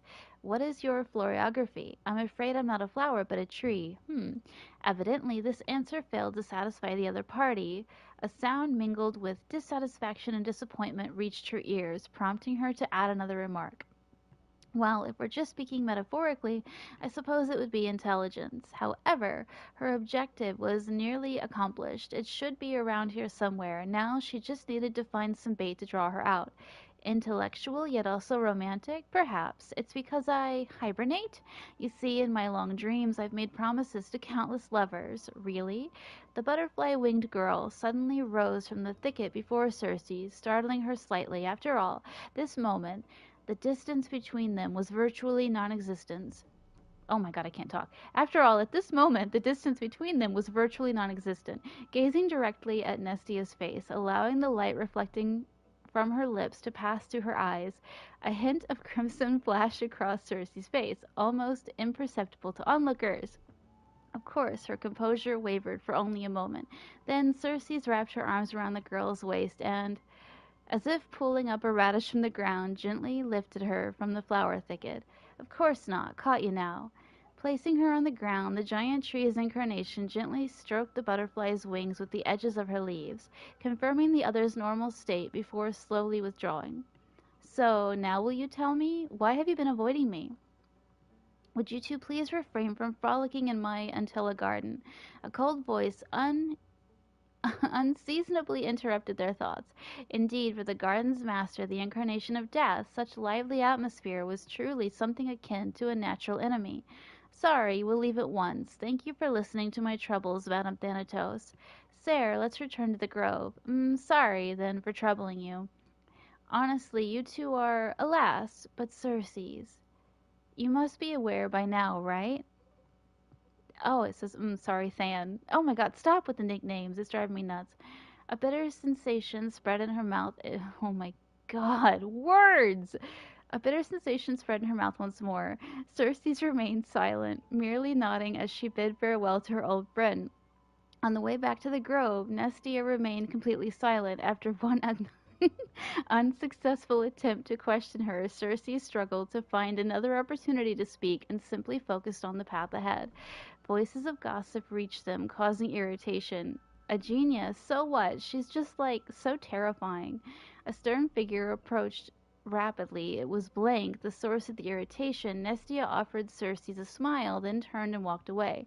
Blank cast a sharp glance in the direction of the butterfly-winged girl's departure, then shifted his gaze back to Circe's. First came perfunctory reports and spiritless small talk. Then escalation to arguments that resembled personal attacks. Do you truly understand? I don't need to. Let me be direct, Circes. To romance the student, even your own creation, don't you find that perverse? Pow! This was the first time the embodiment of reason allowed emotions to govern her mind. The sensation left on her palm felt as if it was scorched through. Oh my god. The sensation left on her palm felt as if it would scorch through to the heart of the tree. From nearby came the sound of running footsteps, familiar yet somehow strange. Circes wanted to give chase immediately, but the words echoing in her ears tripped her steps. She was indeed somewhat distracted, allowing the girl's image to surface and fade in her mind repeatedly. With her resolve crystallized, the third curtain-fall hour had slipped by. The personification of the giant tree approached the gilded chrysalis, cried her beloved's name, then stilled as if she had frozen. The traces left by the butterfly-winged girl who dwelled here were all but erased. Upon the foliate desk lay words, a maiden's first and last, oh my god, a maiden's first and final love letter. I love you, Circes. I've already received the graduation gift after all, so forget me. That's it? Nothing else? This love story abruptly ends at its worst moment. Whether the author lost the motivation to continue or some urgent situation occurred remains unknown. If it were the latter, the Flame Reaver is fully responsible. Oh, I get to read all of them? Alright, cool. I'm gonna read One Punch God, Aquila. Brushing off the dust that had settled on him, he adjusted his attire and stood firm, facing the giant eagle in a tense standoff.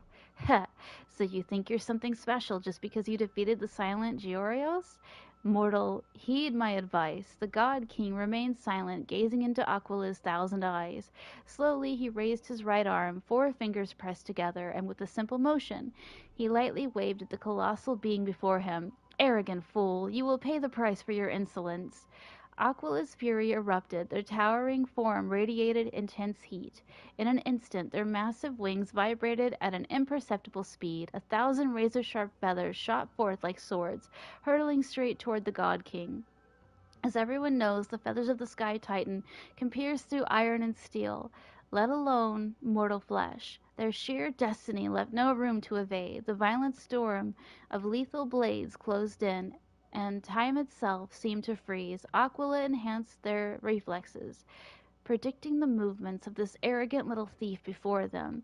Noticing the God King shifting his stance, Aquila mused. He had only 2 choices. He could push off the ground to evade left or right, or stand firm and brace for impact. But either way, it would be futile. The feathered blades would shift with the wind, altering their trajectory. No matter how swift his movements, they would follow him relentlessly. But who could have predicted the God King never intended to dodge? He pushed forward instead, seizing the first incoming feather blade between two fingers. With a swift turn, he carved a spiral through the air and hurled it back at supersonic speed. The feather blade curved with the wind, piercing deep into the storm. Without the slightest deviation, it collided tip to tip with another razor-sharp steel feather.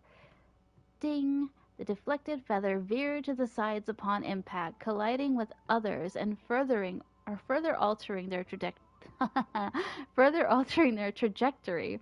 Ding! The sharp clashing of feathers rang out in an irregular rhythm, a chain reaction unfolding until the force of the final feather was dissipated, scattering harmlessly into the air. With just a single seized feather, the God King had nullified the entire storm of blade-like wings. Aquila was shocked. How could a mere mortal possess such divine skills? Yet, as a being of godly essence, they did not allow themselves to be shaken. Seizing the moment, as the scattered feathers clouded their vision, they swiftly brought down their claws, sharp as steel great swords, aiming to end the battle in a single decisive strike. Boom! The massive claw struck dead center where the God King stood, the sheer force of impact carving a deep crater into the ground.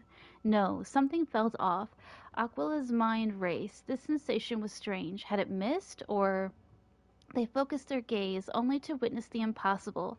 Their enormous, razor-sharp claw, many times larger than the God King himself, was caught, held effortlessly in a single hand, as if the God King were merely grasping a piece of cutlery. The countless white feathers drifting through the air painted an eerie contrast against the battlefield's deadly stillness. The once mighty and untouchable giant eagle found itself frozen in shock.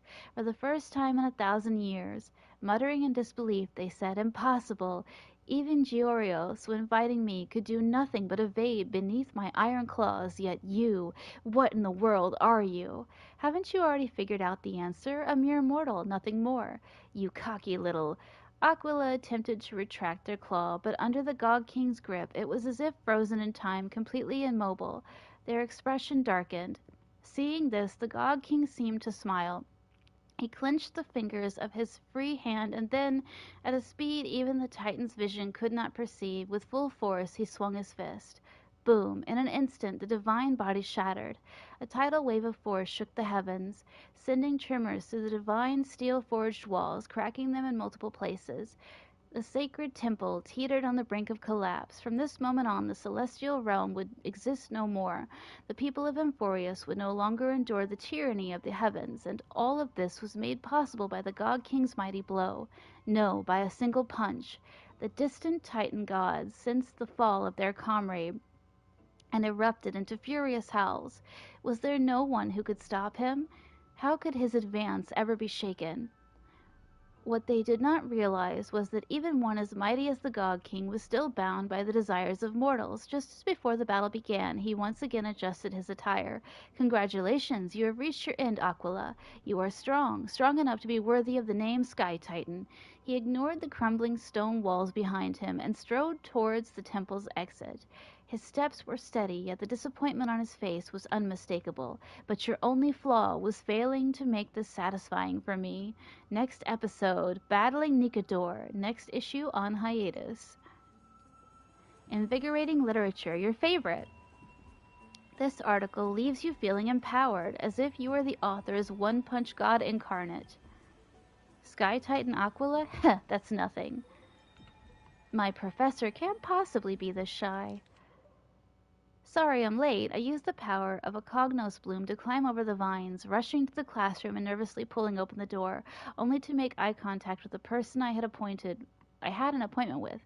The professor, barely over 30, was leaning casually against the stone lectern, loose and relaxed. The scholar's robe gleamed bright in the dim light of the Evernight, giving off an almost divine aura. The first class and already late? Looks like someone is eager to meet Thanatos.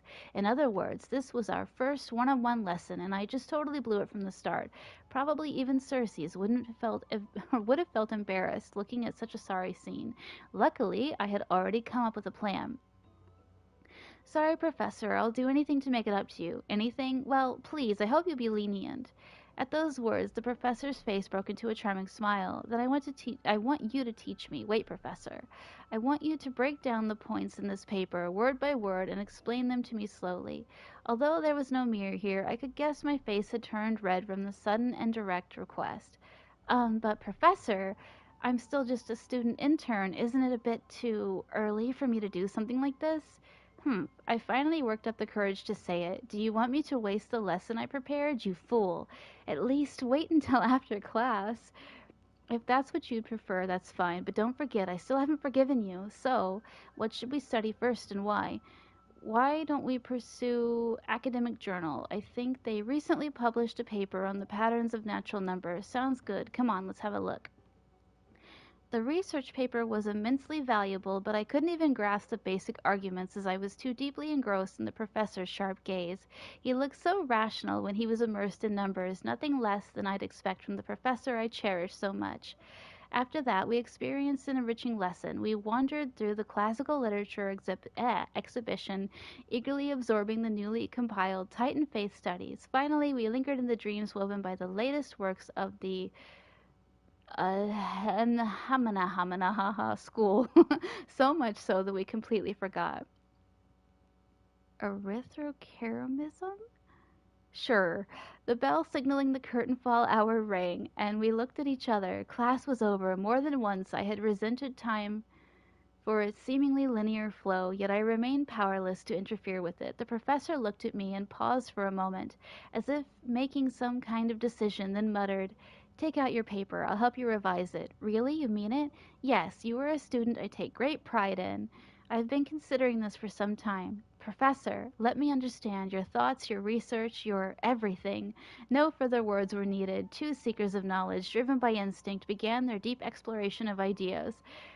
At that moment, we had yet to realize that after this lesson another name would appear in the acknowledgments of the paper, and in the end this would be the very spark that led to the founding of our academic symposium. Words! After finishing this mind-shaking piece, only one image remains in your mind. The Express, Welt, phone. For a young Stellaron host, this type of literature remains far too ahead of its time. Let's stop there. I wonder what Finan and Mem are reading. Let's take a closer look. Please, no more reading. My eyes hurt.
Month of cultivation, curtain fall hour, a time to feast on grains, but poor time for fishing.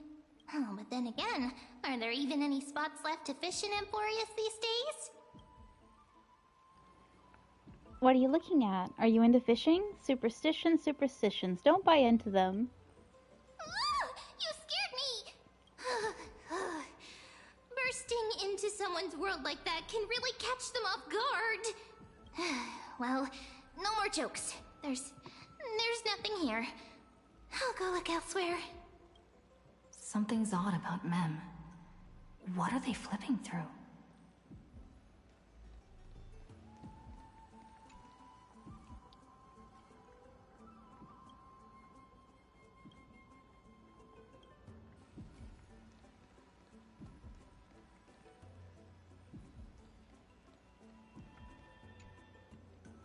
these cards are so detailed and fine.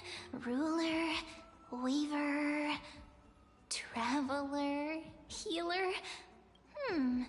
But the interpretation for each card is so long. Do I have to memorize them all? What are you looking at? Ruler fits me pretty well. Use them flexibly, don't just memorize. What a coincidence! We meet again. Guess we're fated to be together, huh? But you must be busy, so I won't bother you for now. Hope your day, every day, is joyful. She wants rid of me so bad. So suspicious.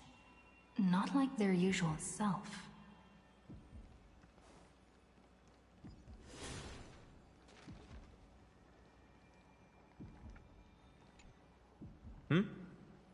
Well, I thought I felt a draft just now.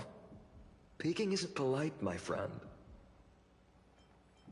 Just curious what you're reading. Are you reading something you shouldn't be? In front of you all? That would be pretty careless. Says the guy that was in the bathtub with Mighty Moss. Here, look, I'm reading this. Antiques Appraisal. How to Make a Fortune. Didn't know you were into this. I know how, in your dreams. Maybe it's time to find a different side gig. Whew, your comments cut deep. It's tough to find a good comeback. I've spent a lot of time pondering how Aglaia became such an effective leader. Beyond the intangible qualities like personality and ethics, a major reason is her family wealth. That's the perk of growing up in a big city, isn't it? For those of us in the sticks, luck doesn't come as easily. It's 30% grind, 70% fate. Oops, I talked too much. As a leader, you need both integrity and... integrity and skill. He's a nipple, baby.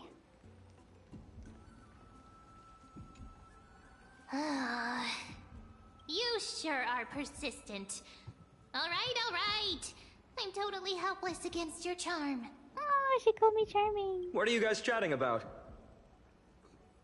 Is this... the Amphorius Divination Compendium? Why are you here too? Sorry, seeing you two chasing each other around, I suddenly found my book not that appealing anymore. Never thought Mem would be into divination. But it's not exactly a niche hobby, so why all the secrecy? I wanted to set up a surprise! Master it in secret and give you all a shock. But getting caught halfway through, it's only natural I'd feel shy. A girl's heart is more delicate than Aquila's ever-changing moods. A surprise, huh? Someone else used to tell me the same. She was really good at stargazing and divination, especially with cards. Yeah, just like the ones you're looking at. And you must be pretty familiar with all sorts of divination techniques, with a friend like that. No, I know nothing about it. I've never really believed in using cards or bones to predict the future. If the good omens foretold by divination were true, my hometown, Hydes Elysiae, wouldn't have disappeared. Don't forget, we've got Lady Trina.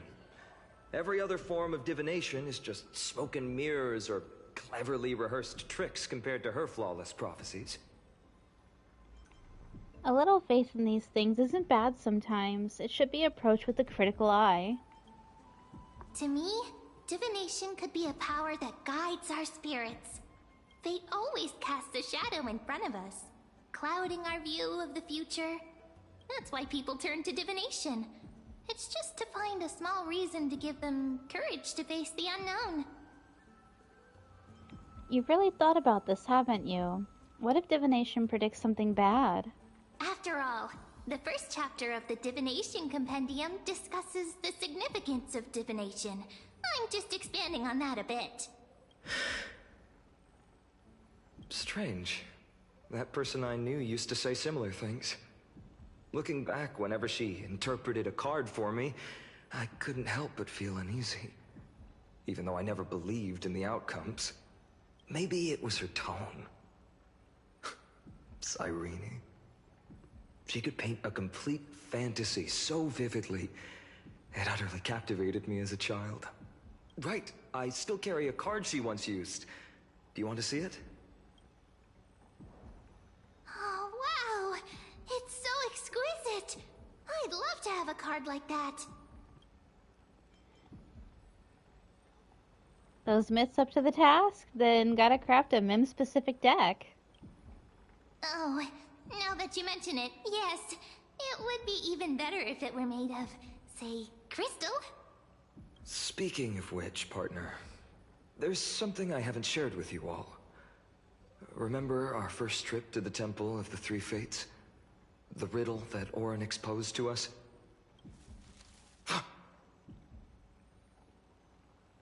So Mem is Cyrene? Who's there? I figured. You are... Assassin, save me! Nice cosplay. Eyes peeled, everyone. Did I not say cosplay earlier? Ha! These folks are up to no good. Black clothing. Masks decorated with golden blood. Booty shorts. They're MIBS. Mid and booty shorts. Are they cleaners? To directly call us by our name, it seems you, Lord Finan, have studied the forgotten history of Amphorius quite thoroughly. Who are they? What's being cleaned? Clothes or cars? Your friend seems quite interested in us. Perhaps you could explain, Lord Finan. It would be the polite thing. They're here to clean our clocks? We can't let our esteemed guests pass away without understanding. During the Chrysos War, to combat the Chrysos heirs, several cities formed an underground assassin squad called the Cleaners. Their task was to erase anyone with golden blood from existence. Assassination, poisoning, political persecution. They would do anything to achieve their objective. Well, this historical perspective seems biased, glossing over the Chrysos heirs' abuse of divine powers and their blatant initiation of war in order to defame our predecessors. Could you disclose the name of the author behind this popular legend, Lord Finan? I'd hate for the innocent children of Akama to be tainted by such slanted narratives. You should have stayed buried in the dust of history. The Citizens' Assembly has once again legitimized the mission of the Chrysos heirs. But as for you, not one citizen would cast their vote for you. Executioners lurking in the shadows. What does it matter? We've long since stopped expecting to be understood. People have become too accustomed to peace. And they've forgotten the disasters that arose from allowing generations of the Chrysos heirs to rule. Complete nonsense. Did you really travel all the way to the Grove just to have an argument? I enjoy dealing with people as straightforward as you, Lord Finan. You've probably figured out why we've come before you. Just a handful of you are here. Who do you think you're fighting? If it's a fight you want, let's get on with it. Enough chit-chat. Keep your cool, partner. They've come out of the shadows, which suggests they have something up their sleeves. All right, let's hear it. What are you hiding? But watch your language, and don't say anything you might regret. Watch your profanity. My shoulders might be sore, and my sword a tad dull, but it's still enough to slice off your tongues.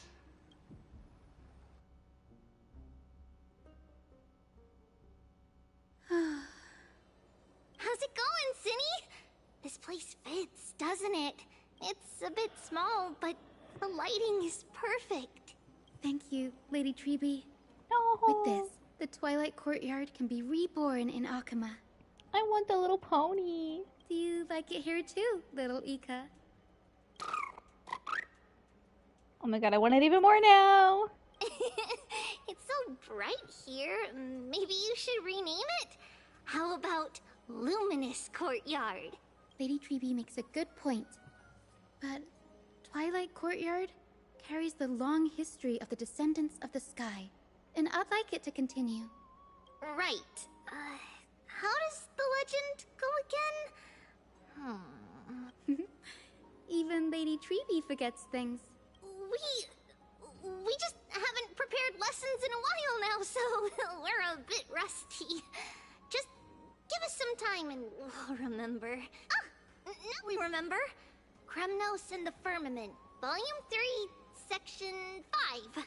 With Seliosi, the Day Thunder Knight, striking down the Eye of Twilight, the divine war between Mikador and Aquila, which spanned centuries, came to an end. Thereafter, the Skyfolk gradually declined. Numerous sky fortresses were abandoned, and their descendants began to establish themselves on the land. Finally, those descended from Seliosi the Day Thunder Knight were welcomed by the scholars under Circes and established the Twilight Courtyard in the Grove. The historical records seem slightly at odds with our memories, but the details from that time have become somewhat hazy to us. Oh, I forgot. For Lady Treby, history is more than just words on a page. It's something you've personally lived through. Little Ika loves listening to the stories from the legends. I'm sure you're also imagining one day you'll be as awe-inspiring as the winged beasts by Seliosi's side. That day will come. I believe it. Just keep growing. Lord Crediros? Miss Hyacinth. And Lady Treby. Good to see you're doing all right. I heard from the citizens you were nearby and came to check. Doing all right. What's going on, Crediros? There's been another violent incident at the market. A shop was smashed and looted. It's the third time this week. How can this be? I always thought that with Lady Aglaya here, Akama would remain peaceful. That was true in the past. But these days, forgive my bluntness, her senses may not be as sharp as they once were. Aggie. In my opinion, malevolent forces have noticed the slack in the golden threads and are now plotting to exploit the opportunity. The Citizens' Assembly just wrapped up. Why is there still unrest? The Chrysos heirs won by only one vote, Lady Treby. From my years of experience, a narrow victory often walks hand in hand with unrest. Trouble! Miss Hyacinth! Trouble! Clementine. Take a breath. What's going on? Please, something terrible has happened at Marmorial Palace. What is it, Doctor? Calm yourself and talk us through. Lady Aglaya. It's Lady Aglaya who's in trouble.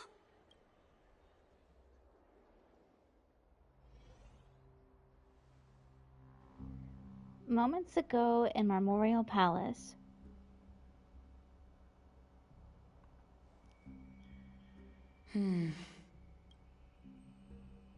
I still remember. This bath that overlooks the entire palace was built by the Council of Elders 900 years ago. Its purpose was to commemorate the first flame chase journey and to remember the heroes who made great sacrifices for Amphorius a millennium ago. Rules were set then. No one was allowed to enter, apart from guests invited by the Goldweaver. But, I guess, you're no longer pretending to follow the rules, are you, Lady Kindness?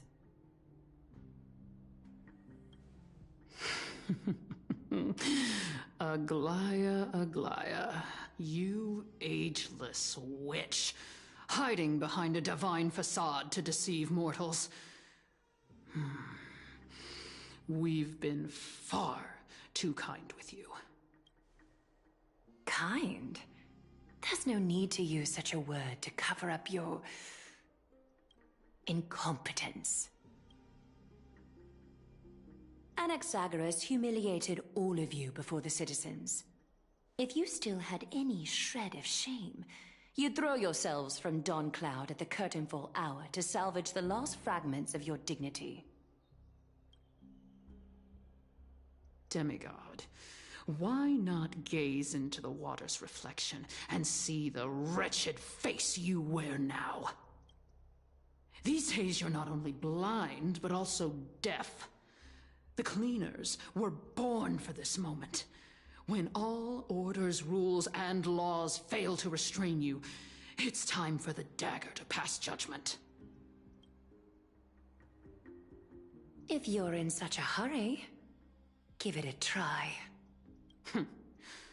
Going toe-to-toe with a demigod? We're not that foolish. The dagger isn't at your throat, but...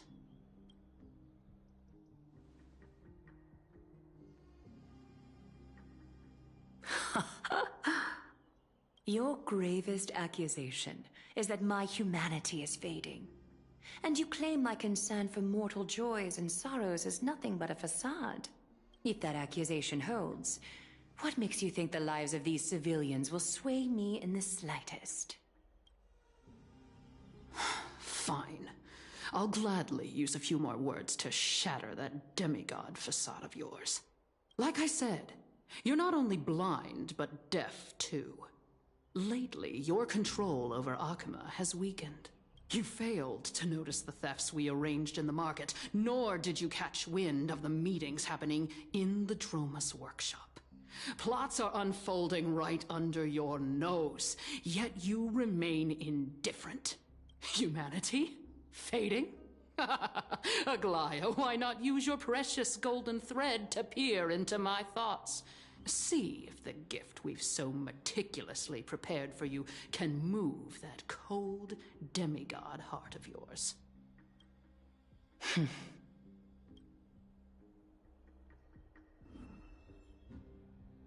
In this moment, I only regret not being more ruthless. Because your evil is beyond cure. You finally figured it out. You have grown dull. I've been holding that image in my mind this whole time to make sure you could see it clearly. I want you to have this knucklebone talisman, Big Sis. I hope it brings you luck every day and keeps you safe from bullies. That girl who can't speak or hear, what if she accidentally lost her eyes too? You know better than anyone what it feels like to lose your sight. Imagine if 1,000 years ago you, already blind, had also lost your voice and hearing in your youth. Would you still have become the Aglaya you are today? Look at those broken, pleading eyes. How disappointing. We overestimated your cunning. If this plan fails, we still have dozens of splendid parting gifts prepared. Demigod, would you like to hear about them? I thought I could buy some more time. In these 1,000 years, I've witnessed the fall of 10 titans. From my naive arrogance at the beginning to slowly learning how to guide others.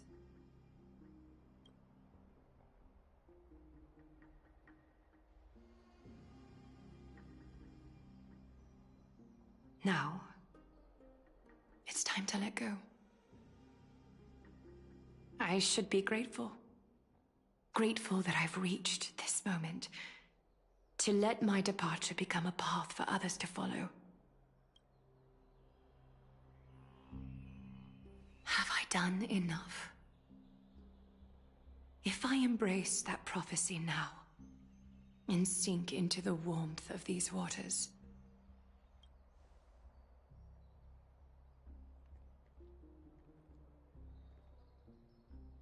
will the wandering wind stop to mourn me, Cyphra?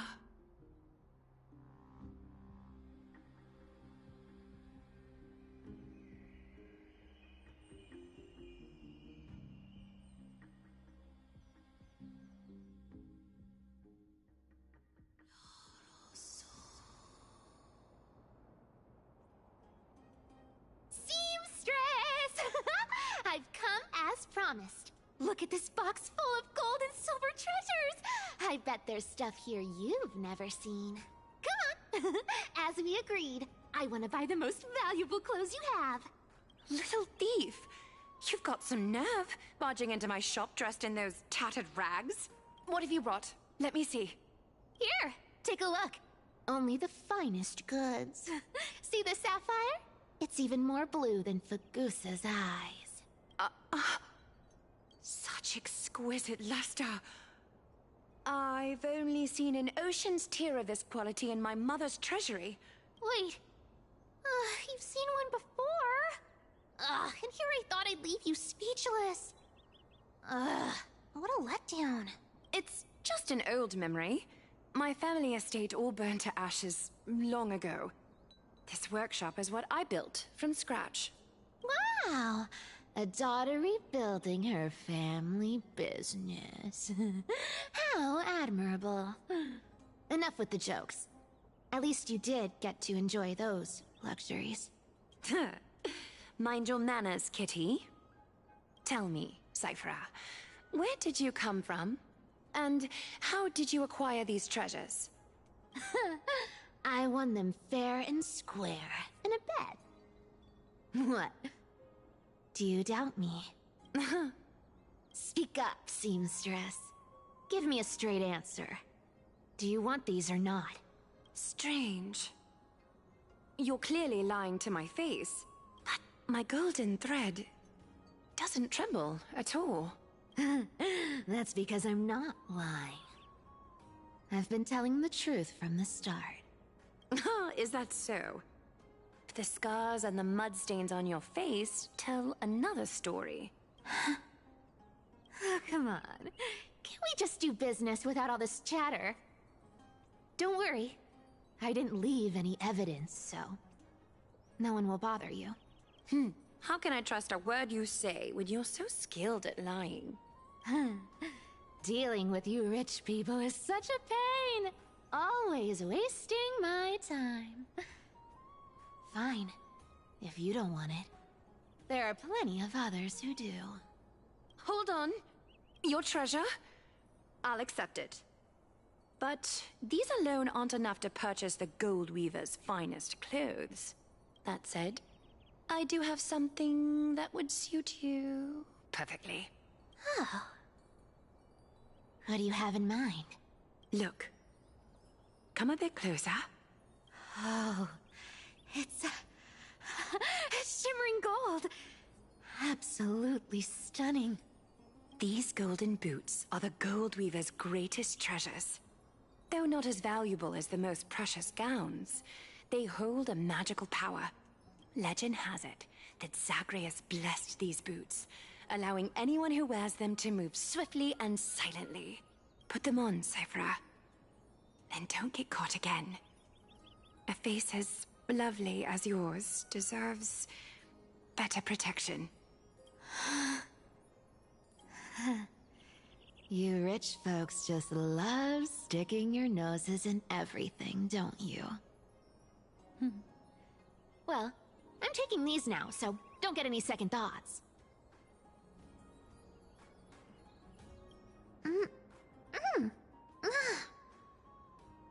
What's wrong? Do you have a smaller size? These are way too big for me. Well, I suppose you'll have to grow into them.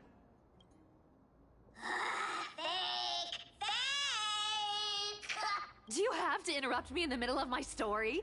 Fake? What's fake? Those boots definitely don't hold Zagreus' divine power! You're Amphorius' most cunning liar, and even you were fooled by a Glyad! Watch your mouth, or I'll feed you to the fish in the River of Souls. Weren't you curious how I got tangled up with that seamstress? Well, now you know. Satisfied? I didn't expect such a simple story. How disappointing. But, boss lady, there's a chance Aglaya wasn't trying to trick you? You're defending her.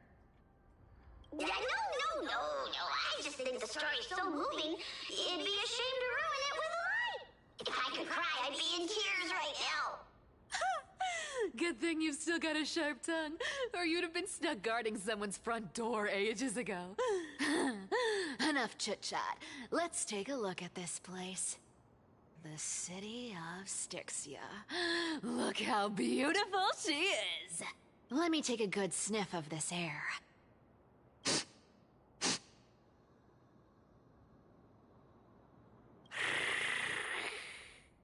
This air, it's filled with the scent of treasure everywhere. Wonderful! Just wonderful. Thanks to Castorus and Grey Mystery, the ancient city's barrier was finally dispelled. Now that I think about it, helping them was well worth it. Time for treasure hunting, Barto! Lead the way, and whatever we find, we'll split 80-20. Well, I have a suggestion. How about 70-30 instead? Listen closely. Do you hear that? The gnawfish in the River of Souls are growling with hunger. 80-20 it is. How generous you are, Boss Lady Cypher. Anyway, what's with all this water? It's damp, cold, and miserable here. I hate it. Ooh, the mighty demigod of trickery. Uneasy around water. You wouldn't understand. The people of Dolos are talented in many ways. Just, not in swimming. Why don't we have a race? Long distance, sprint, or laps? Take your pick. What's got you so worked up? Relax. Who would have thought the fearless Lady Cypher was afraid of water? Cats hate getting wet. What's so hard to understand about that? Now, hurry up and figure out a way across. Or I might have to... Rush me! Let me take a look around. Got it. Let's use that thing. Come on, follow me, boss lady. Not a good imitation. I'll play along. Let's see where this goes, Bartolos. Tell me, how did you hunt for treasure when I wasn't around, boss lady? Trying to trick me into saying something. Not a chance.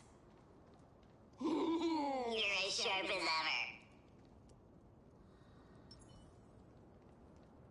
Ooh, interesting. Very interesting. Was this device designed by priests of Ornyx? Do you think you can handle it? Don't underestimate me, boss. Just find a cozy dry corner and wait for me. Mission accomplished. Now you don't have to worry about your tail getting wet.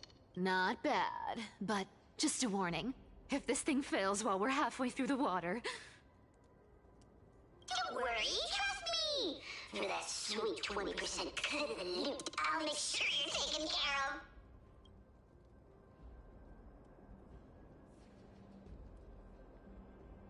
Huh.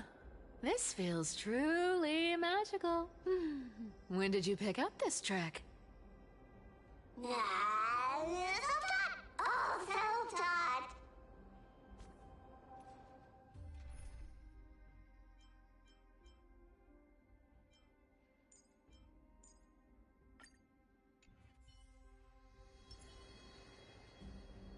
Cat and mouse time!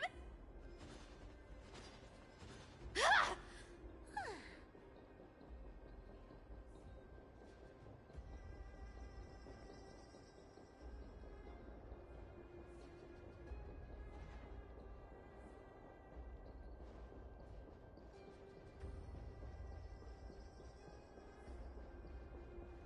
We're here.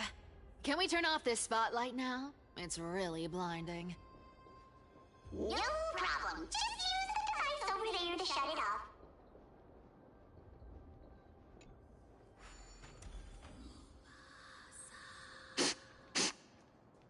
The scent of gold coins, gems, and Fine leather. It's so refreshing.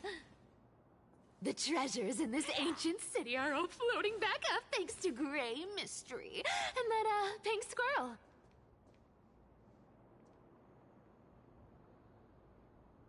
Cat and mouse time!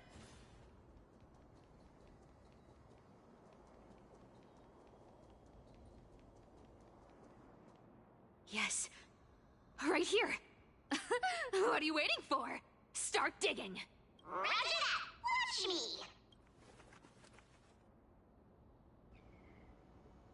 Bartolos activated excavation mode, unearthing the treasure buried deep underground. That's a huge chest. Move over. I want to open it myself. Wow. A massive haul. Unbelievable. It's hard to imagine the kind of luxurious life the people of Styxia once led. As expected for a realm of Fagusa's disciples.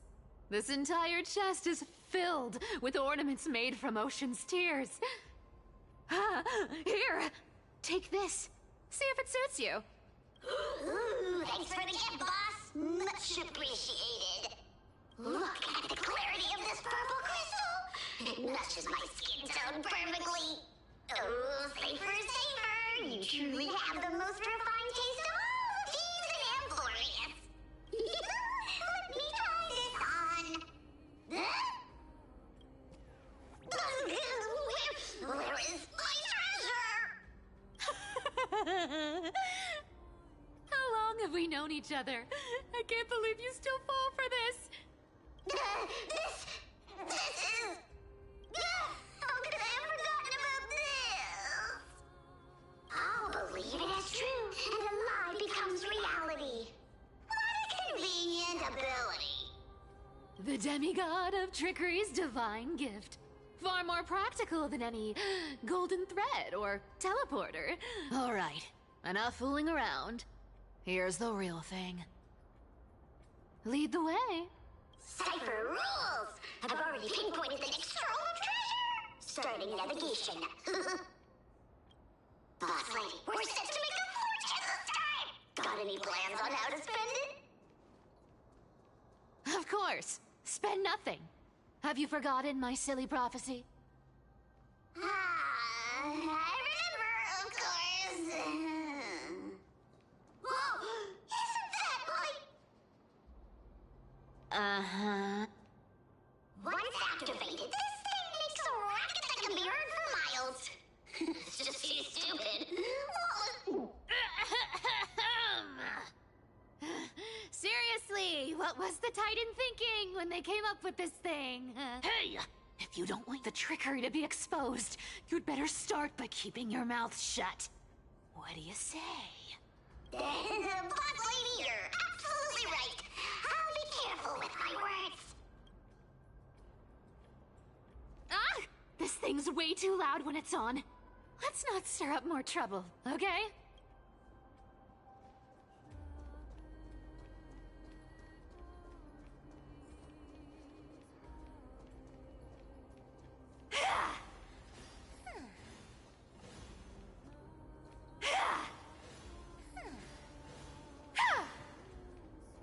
Here we go round the river of souls.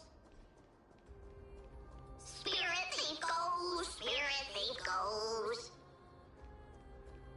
Ah, what are you even singing? You're totally out of tune.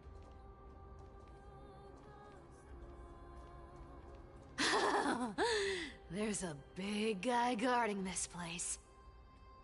Yeah, big and dumb. Just a pure lump of stupidity.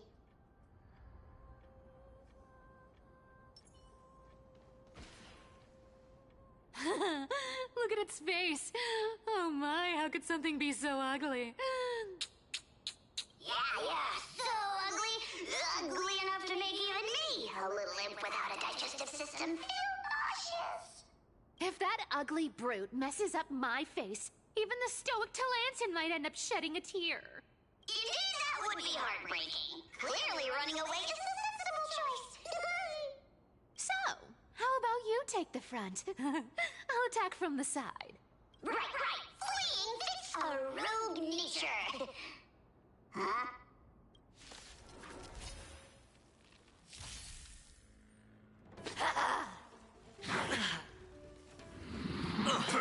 The beauty is eternal. Found me. Bring it on. Spend freely. Flesh wound. Remember to aim for the heart.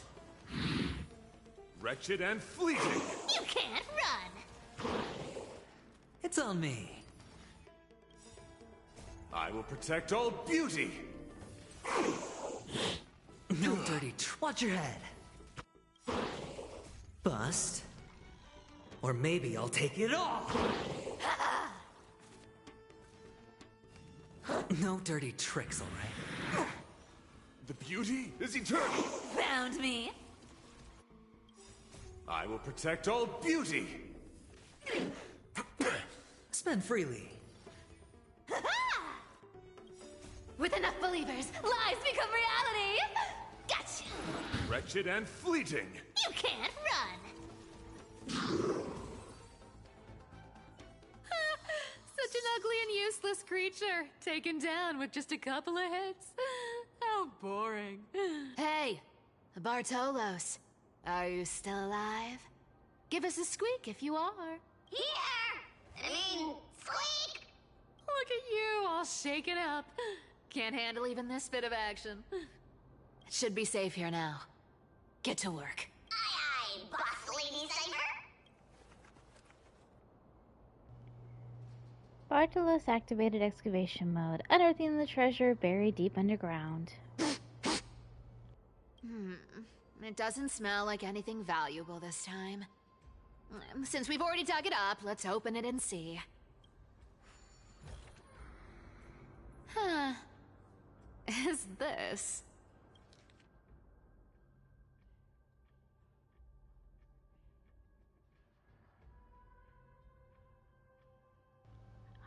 The Journal of a Styxian Refugee, month of balance, day blank. 3 more neighboring households moved away today. The tide has risen higher than ever before, already reaching the 5th step of the stone stairway to our residence. The priest insists it's merely a seasonal high tide that will soon recede, but having lived in Styxia for 30 years, I've never witnessed water levels like this.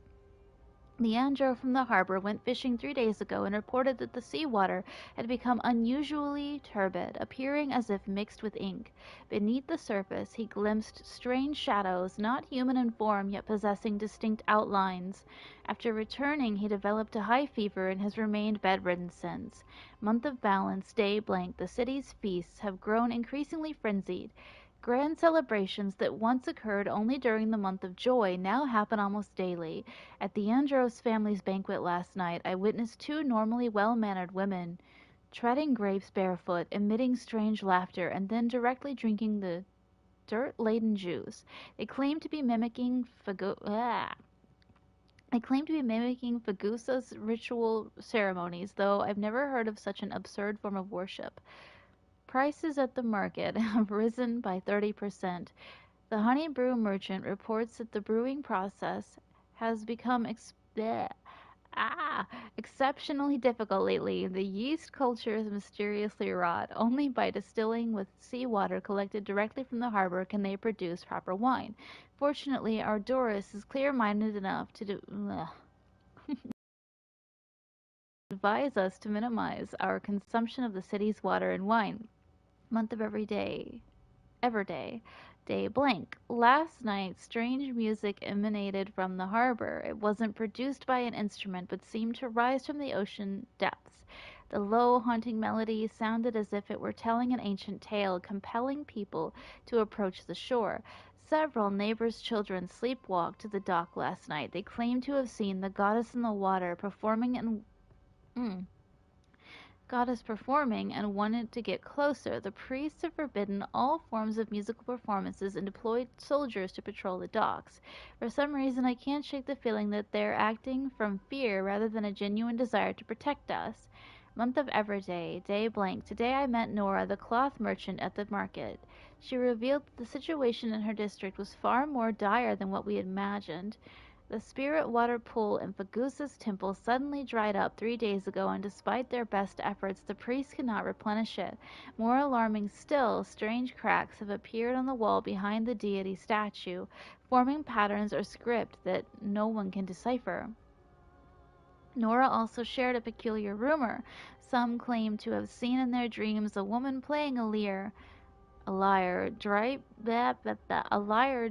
in black veils with eyes gleaming like seawater. She allegedly told dreamers that Styxia would soon face a great transformation, and only those who heard her voice would be saved. Some city residents have begun referring to her as the prophetic sea musician, despite the priest's determined efforts to suppress such rumors.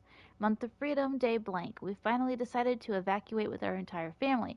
The seawater has reached the highest water mark at the dock, yet some remain oblivious, still immersed in endless revelry. Our family and the neighboring Milan household have decided to journey to Akuma together. Reportedly, the world-bearing Titan's protection extends there, and the tides of darkness have not yet invaded those lands. We plan to slip away quietly tonight from the northern dock exit. We pray to Fagusa for safe passage. Month of Freedom, day blank. We've been traveling for 3 days now. Last night, the Milan family's youngest child suddenly developed a high fever, continuously muttering strange phrases that resembled an ancient ballad. His father decided to take him back to the city for medical treatment, though we all know there is little hope to be found there.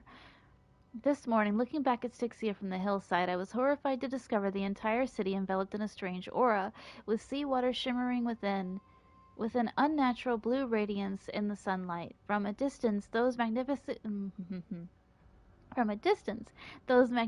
buildings seemed to twist and distort in the water, as if they were merely illusions. We encountered several other fleeing townspeople. They brought even more horrifying news. The seawater in Styxia has begun displaying strange colors and textures, sometimes thick as honey, other times solid as glass. Those who remained in the city have begun undergoing bizarre transformations. Even more disturbing is that at night the entire city bathes in an indescribable glow, as if enveloped by some gigantic amniotic membrane. They say this is Fagusa's punishment, but I can't help wondering, is this the Titan's wrath, or is some power even greater than the Titans at work? We've decided to continue northward to Akuma. Along the way, we've heard rumors of someone named Blank who can supposedly appease Fagusa's wrath, but these are merely legends fabricated by desperate people. We common folk can only rely on our own feet to flee this disaster.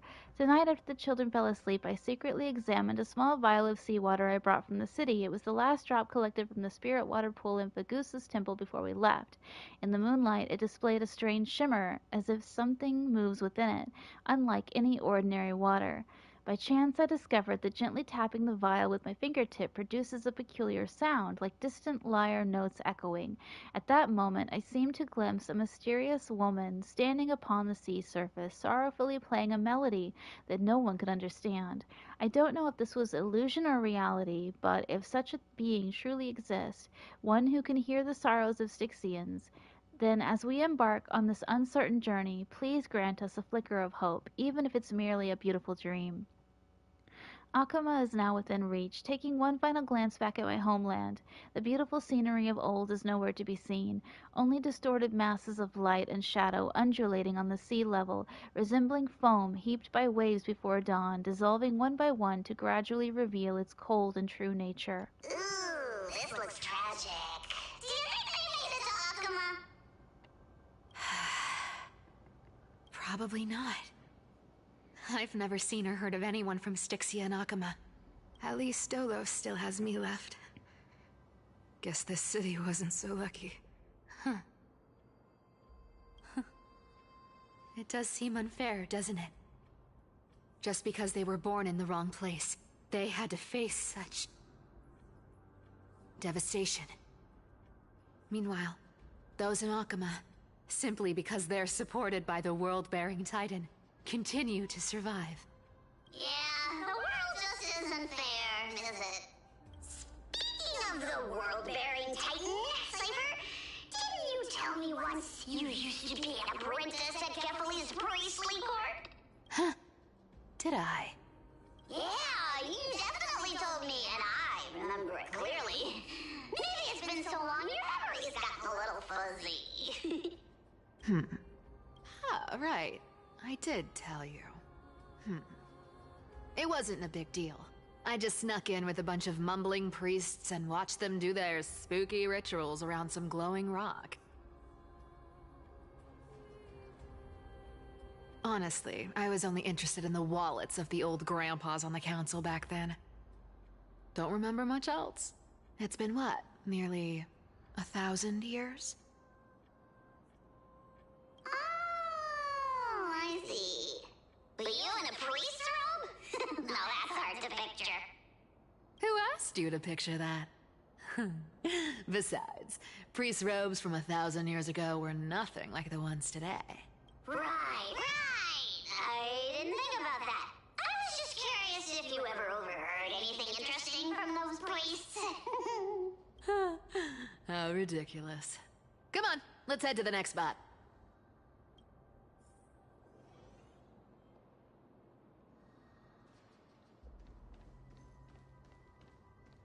Where did this roadblock come from? Ugh, this is so annoying. The treasure is right in front of us.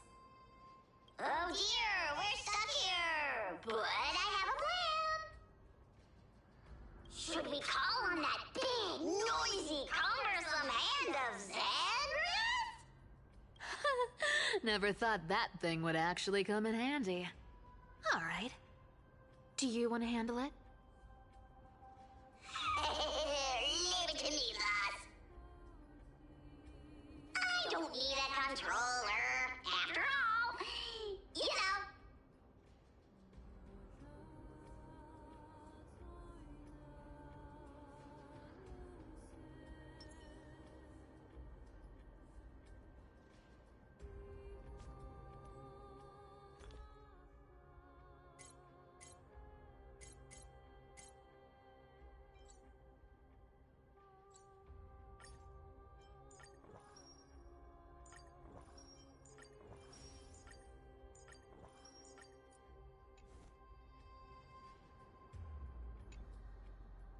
Hand of Zagreus. My darling. Activate!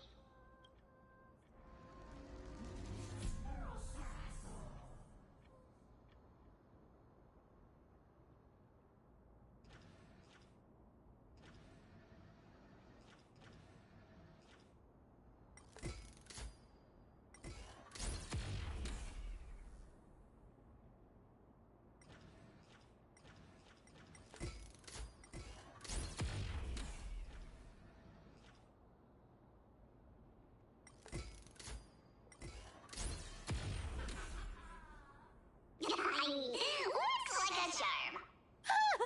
Not bad. However, I still don't see how this ties into trickery.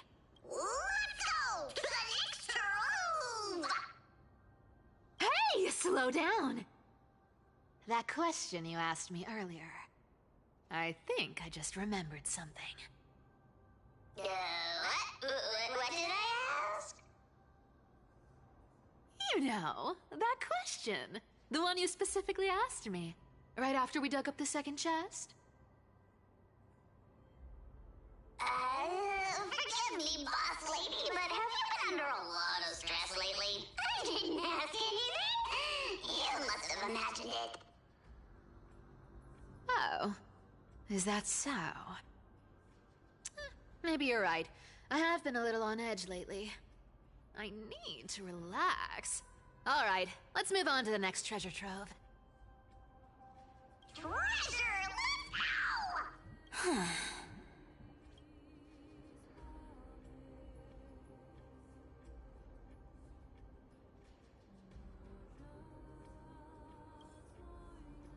Twinkle, twinkle in my chest, how this core flame is the best. Wow, when it comes to singing, I still sound better than you, boss. Go beyond all time and space on the journey of flame Chase.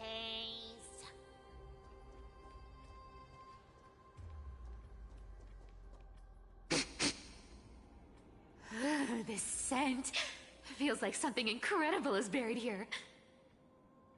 Incredible indeed! If even Boss Lady says so, how could I not be excited? Do I need to give instructions here? Get digging.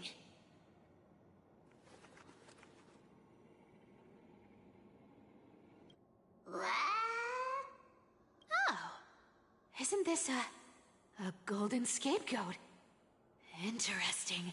Looks like whoever buried this treasure wanted to play a little game with us. Oh, isn't there a myth about this thing? Those who feared fire became sheep. Those who did not became human. Sheep, humans, whatever. All I know is unlocking this gets us treasure. Here, this honor's all yours. Puzzles and tricks are right up my alley. Just leave it to little old me.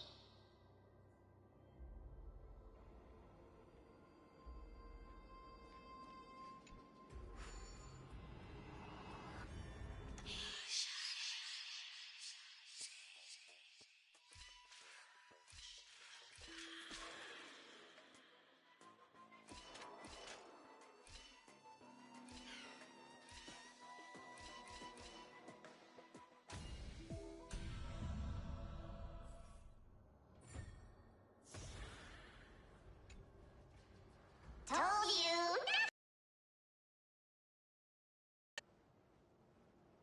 Cypher, it's your turn now. Stop! Stay there, and don't turn around. Huh? What do you mean? I told you, don't move.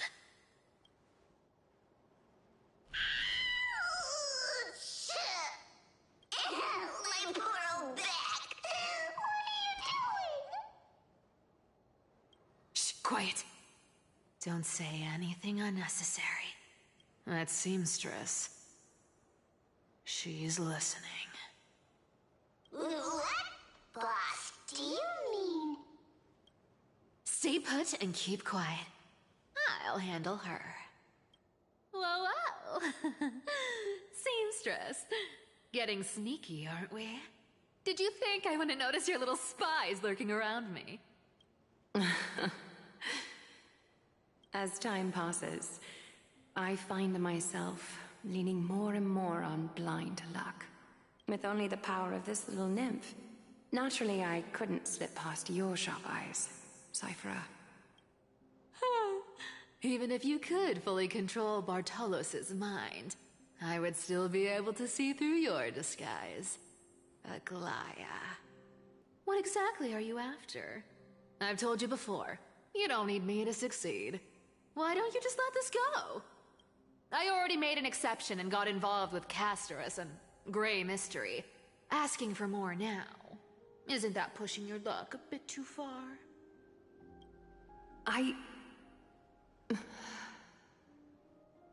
I'm sorry, Cyphera. I've plotted and schemed my whole life. But I never could have predicted our relationship would end up like this. I've spent centuries trying to figure out where I went wrong, replaying every moment over and over. But you've never given me a chance to explain myself, face to face.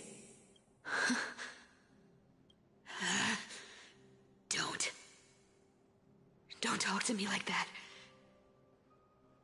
You know I can't take it.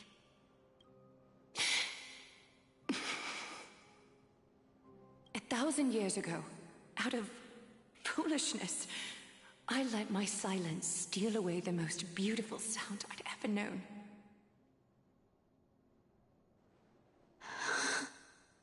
I see limbs.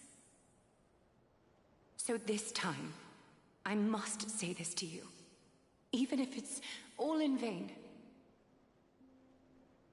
I need you, Cyphera. The Chrysos Heir's mission needs you. The finale I've delayed for far too long. It's finally here. Whatever resentment you still hold against me will fade once I'm gone. Please, come back to Akama. I'm begging you. Without you, they don't stand a chance.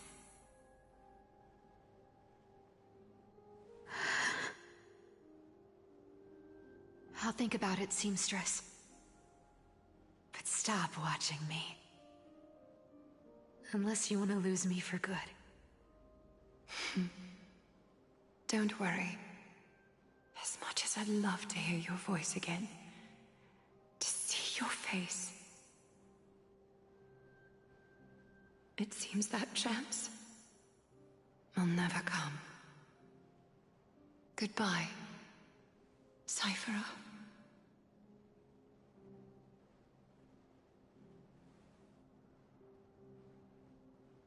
Goodbye, Aglaya.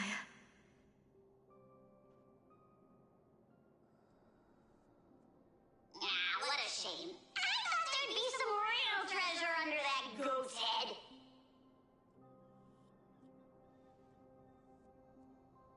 Turns out, everything in that chest was soaked in water from the River of Souls. Nothing valuable left. Those relics were once priceless. But time has eroded away all that they once were. Aww, hearing that from you makes it sound so sad. Wait, why am I getting all sentimental? I haven't even processed what just happened. That horrible woman. When did she... Oh! If you see her, let her know this. As demigods, we can't avoid our duties forever. Could it have been back then when... Do you remember now? Looks like you don't need me to jog your memory. She must have slipped that nymph into your pocket while you were distracted. Don't underestimate that bug. It's every bit as dangerous as the seamstress's golden thread. Let your guard down for even a second, and it might take over. Make you spill secrets you'd never share otherwise. Whoa, that's like some brainwashing monster straight out of the Black Tide! Creepy. Boss, how did you realize something was wrong? I'm curious. What exactly did that nymph make me say? Huh. Actually, it gave itself away very early on. Speaking of the world-bearing titan, Cypher, didn't you tell me once you used to be an apprentice at Kefali's priestly court? We've been partners in crime for 1,000 years. We've talked about everything there is to talk about. Except for that one experience at Dawncloud. I never told you about that.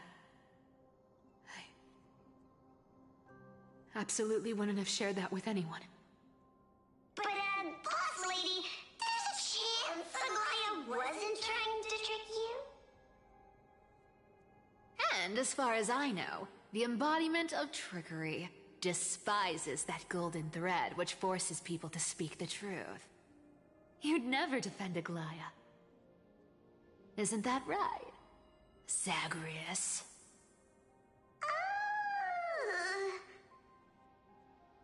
You have a terrifyingly sharp mind. After all, I'm the only one in the world who knows you're still alive. To make sure you survive the Titan trial, I had to fool the entire world. If you want to keep that lie from falling apart, you'd better keep playing your part in the days ahead. Even if it weren't for saving my worthless little life, I'd still walk through fire for Cypher without hesitation. You may have been reduced to this form, but you still haven't lost your way with words. Speaking of which, Cypher, you're not taking that wicked woman's words to heart, are you? Life's been pretty great lately. Why get into trouble now? Don't you think? Honestly, I've been thinking. Maybe a trip back now wouldn't be too bad. You're back again, Cyphera, your face. I need clothes. Anything. Just throw me something. A piece of cloth will do. Just enough to cover the wounds. I will pay back the amount I owe. I promise. You're bleeding golden blood. Yes, what about it? So what if I'm one of those Chrysosairs they talk about? Those infinitely strong heroes, world-renowned swordsmen, exceptionally intelligent scholars. Cyphera. Oh, I'm sorry to disappoint. Who knew that group of amazing people would include me? A pauper, thief, con artist. Maybe I should just make another cut to drain all this yellow stuff out of me and... Stop it, Cyphera. I'll give you clothes, warm you up, and stay here. Stay in my workshop until you're healed. Aren't you going to ask me how I got these wounds?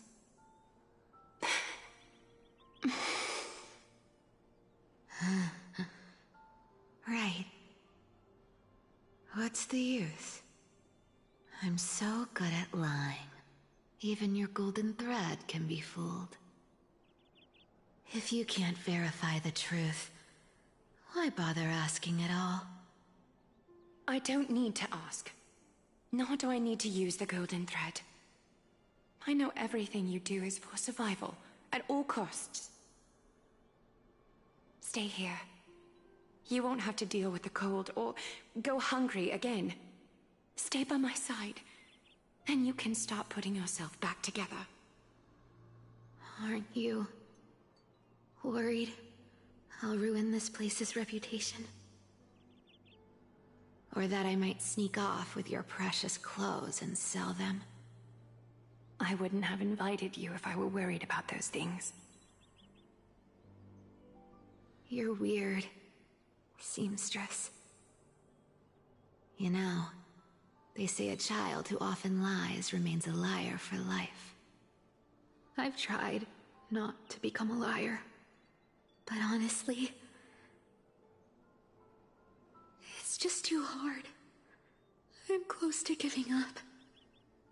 What makes you think I won't disappoint you? Because I can feel it. Not with the power of a demigod, but with the heart that beats in my chest. You love this place. That's why you keep coming by, but also why you hesitate to stay longer. You worry you'll tarnish the Gold Weaver name. After taking over Nestia's divine authority, I became used to letting the golden thread distinguish sincerity from falsehood. However, the mission I need to complete requires me to learn to trust and rely on my heart. Cyphera, you're an honest thing I've given to this world. And also a challenge the world has given to me. Stay here with me. You have a beautiful face that deserves better than to be covered in scars and grime.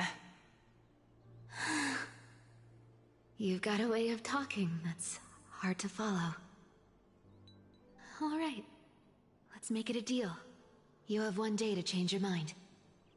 Once the action hour passes, there's no turning back.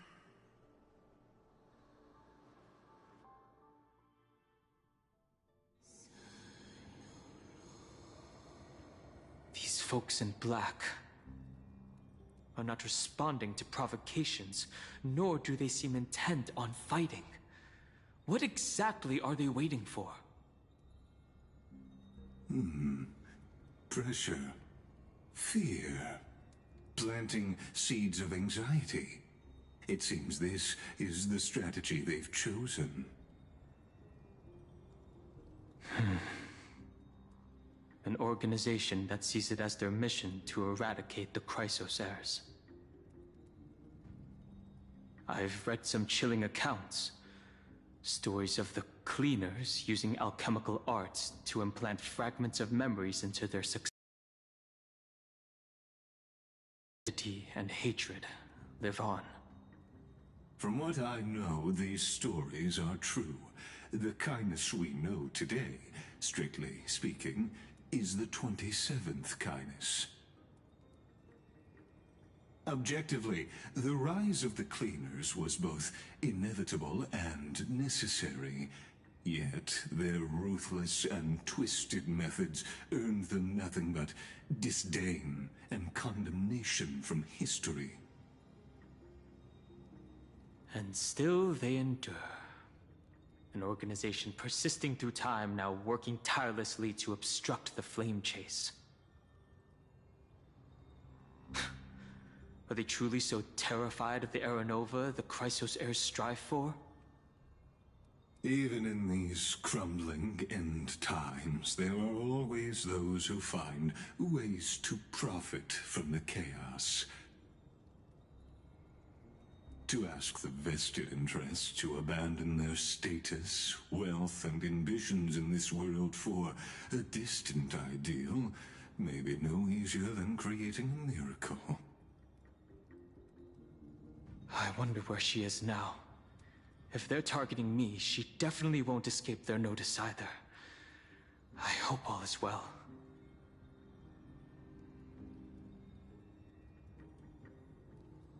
Is that Lord Krateros? There you are, Lord Donghung. We couldn't reach you on the teleslate, so the Holy City Guard almost assumed you two had met some terrible fate.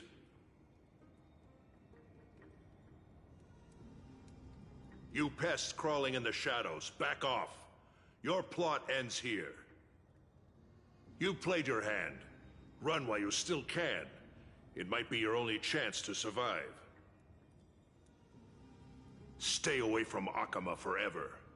If you set foot there again, the fury of its people will tear you apart. Because Aglaya is dead, and in the eyes of the Holy City citizens, her blood is on your hands.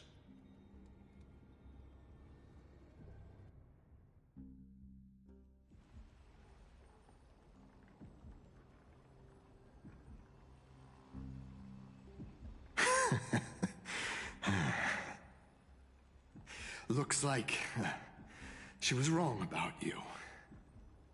She? Are you talking about the mastermind behind all of this? Well, she thought you were weak.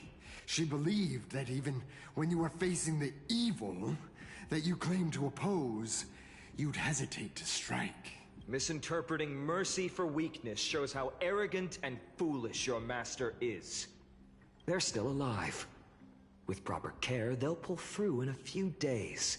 But I must warn you, I haven't fought a human in ages. I can't guarantee I'll always be able to hold back. They're lucky they're still alive. If you feel as lucky as they are, try me.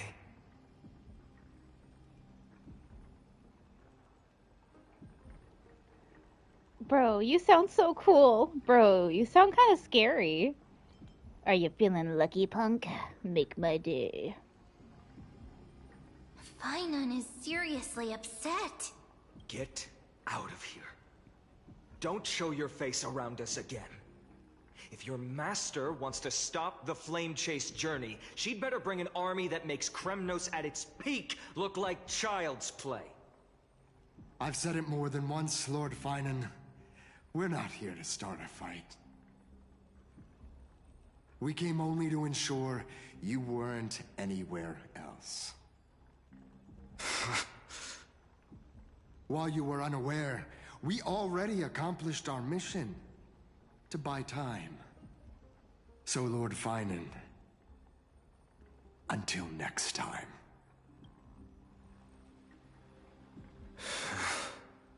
Are you okay? I'm fine. Anyone who uses innocent lives as bargaining chips has gone too far.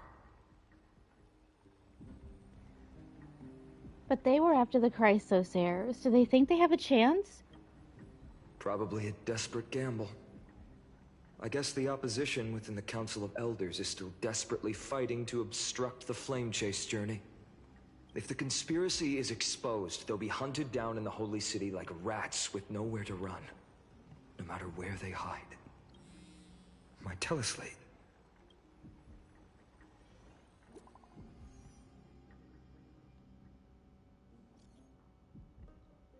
Garment maker. Global announcement. Due to force word, the World Wound Web operations will be temporarily suspended. Please stay calm and remain in your homes. What's going on? Aglaya's dead. Message failed to send. You are currently not in service. Please try again later. Local golden thread enabled for emergency internal communication only. Lady Goldweaver deceased. Please return to the Holy City at once. I know it's hard to believe, but please come back soon. On my way. Oh, it's true. Aglaya. Is this... blasted? Those guys... It must be a lie. Was it those guys doing? But how could they possibly... Stay calm. This could just be one of her schemes. I won't believe it until I see it for myself. Finan, what should we do now? Stay on course. I'll contact Treeby and ask her to keep the citizens calm. We'll hurry back to Akima as fast as possible and assess the situation in the city. If we run into any enemies along the way, I won't be merciful this time.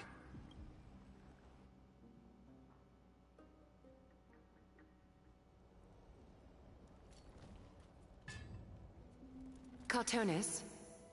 Hmm? Oh, you're forging a sword for Finan, aren't you?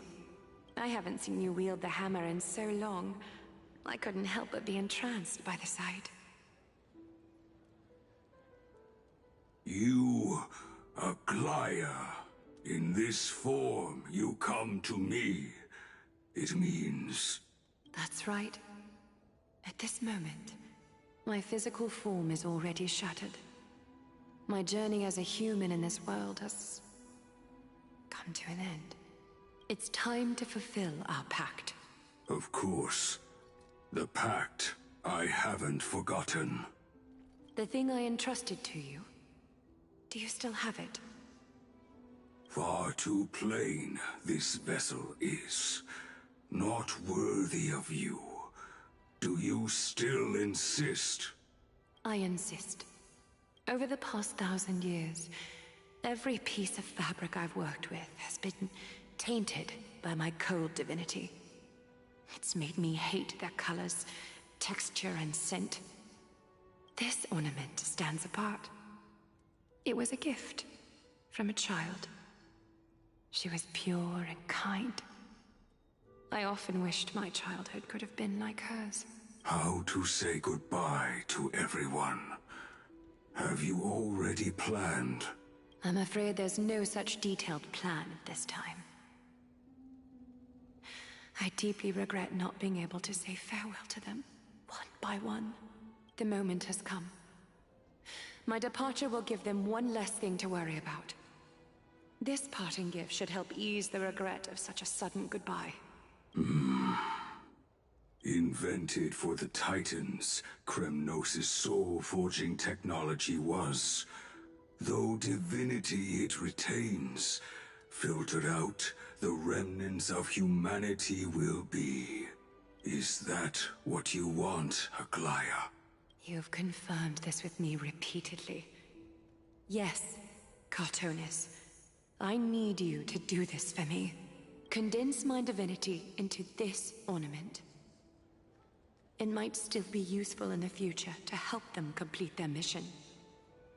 Selfless until the end. Envy that child, there's no need to.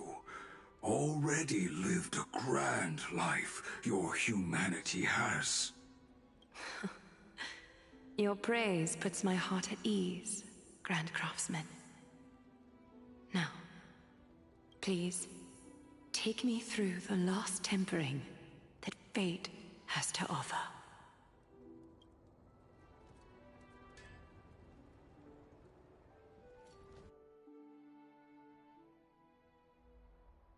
The city is silent, and tension is building with every passing second. The news is probably spread by now. Every household is locked up tight, and all the market stalls have closed down temporarily. She really was taken by the cleaners. Something about this feels like a scheme. I hope so. I just can't believe she'd be taken down by a handful of assassins. If this is all part of a larger plan, Treby must know something. She just couldn't say it in the message. Let's go find her.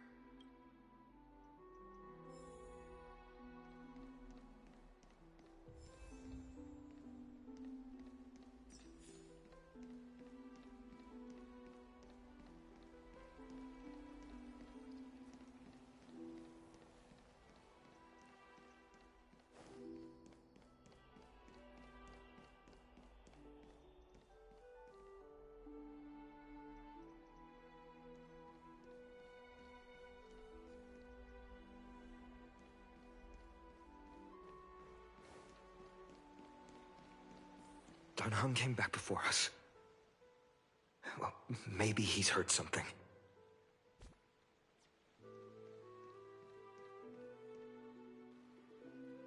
You're back. How's everything? No injuries, I hope? Don't worry. The cleaners didn't lay a hand on us. Lord Krateros, were you in the city when it happened? What exactly went down? Regrettably, no one knows the details of that moment. Eyewitnesses only saw... It's fine. Just tell me. Eyewitnesses at the Memorial Palace saw Aglaya fall from the Chrysos airbath. Oh, God. She showed no signs of life by the time the Holy City guards approached to check. They were too afraid to jump to conclusions. After all, she was a demigod who lived for over 1,000 years, the leader of the Chrysos heirs. Most citizens of the city believed that death couldn't touch her. She was pierced through the heart by a uniquely crafted dagger. I saw it for myself. It's one of the weapons carried by the cleaners. Why didn't they go after us? She really was assassinated. I also don't understand. This doesn't add up. The ones who appeared in the grove and those who confronted Dunhung in the Abyss didn't immediately resort to violence. They were just watching and trying to intimidate. They didn't have any reason nor the courage to attack Aglaya. Perhaps... Speculating blindly won't help. Let's go find Lady Treby, as she understands Aglaya's mind best. I'll stay here to lead the guards and maintain order. Find out what happened, but don't take too long. With Aglaya gone, someone has to take her place and lead Akama. Also, Miss Hyacinth was the one who declared Aglaya dead. You might want to speak with her. Thank you, Lord Krateros.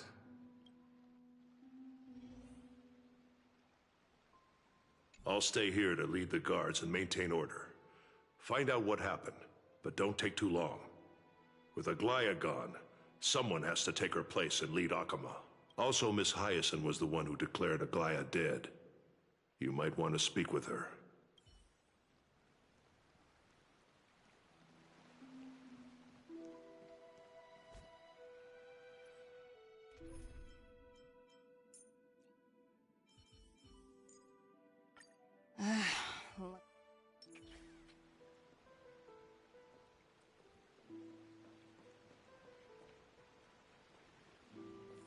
the baths are empty. No citizen feels like bathing after hearing such terrible news.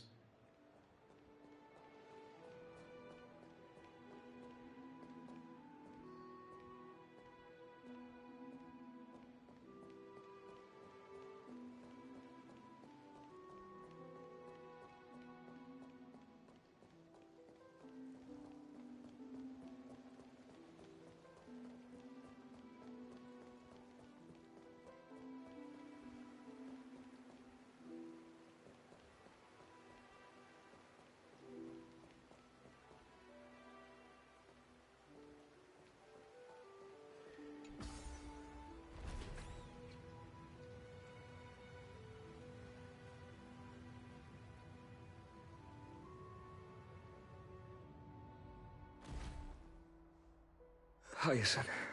You're back. We heard from Krateros. Are you alright? I'm fine. I've been staying close to Lady Treeby and Lady Trinan after the incident. It's great that you could come back so quickly. They need someone with them now. How are the two of them holding up? You witnessed Aglaya's... Yes, we witnessed her final moments. I tried to treat her immediately, but even the sky's blessings, declaring her death was the hardest thing I've ever had to do as a doctor. Lord Finan, don't push yourself. You're carrying a heavier burden now. Please, don't fall. It's fine. I can handle it. What I've lost is a mentor and a comrade in arms. But for Treeby and Trinan, they've lost a 1,000-year-old bond. Like they're losing a part of their lives. You should rest, Hyacinth. You've been awake for a long time, haven't you? We'll handle things from here. Okay. See you later, everyone. Next, we should visit Lady Treeby.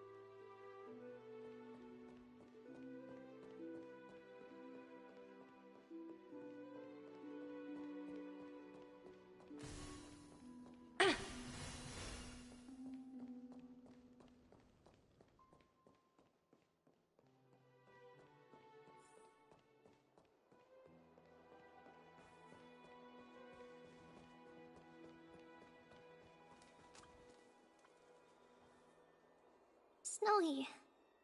Little Gray. You're back. Lady Treeby. Snowy, don't. Please don't apologize to us. You went to the grove to prepare yourself for the threats to Akama. You didn't do anything wrong, so don't be hard on yourself. We were always by Aggie's side throughout this long journey, so we understood her thoughts better than anyone. She knew she wouldn't see the end of the Flame Chase journey, yet she gave everything without hesitation. For the future of everyone.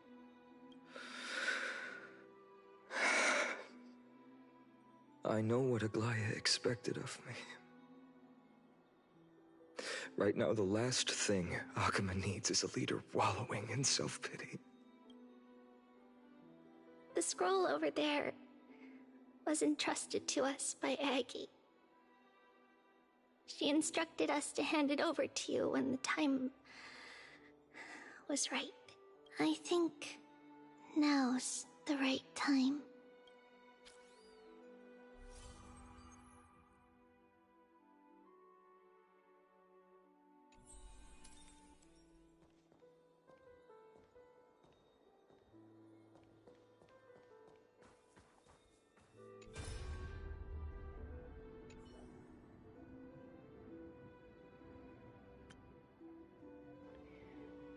Aggie, so you really don't have to take the medicine anymore? No need, teacher. Medicine can only steady my flesh, but it cannot stop the decay of my soul. I've already borrowed so much time from this world, and now that time is up. Now is the best time for my exit. Please don't cry on my account, teacher. I have a final selfish request. Can you lend me an ear? Go ahead. We'll definitely fulfill it for you. I wish for my death to be quiet and gentle. I hope that my lifeless body will not be exposed to the eyes of the public. Teacher, I have faced too many changes in my lifetime, but in the pursuit of one thing alone, I have remained unchanged for 1,000 years. It's beauty, isn't it? Huh. That's right, teacher, beauty. Aggie, do you think Snowy is ready? 1,000 years ago, when I took up the core flame of Nestia, do you think I was ready then, teacher? Born into this era, we had no choice but to grow amidst the raging waves, not set sail after everything was prepared. Bainan, he will understand. He will grasp the duty I've left to him. He is mature enough now, no longer blinded by anger or hatred. Aww. I was really hoping I'd get to play as her. Guess that's not gonna happen.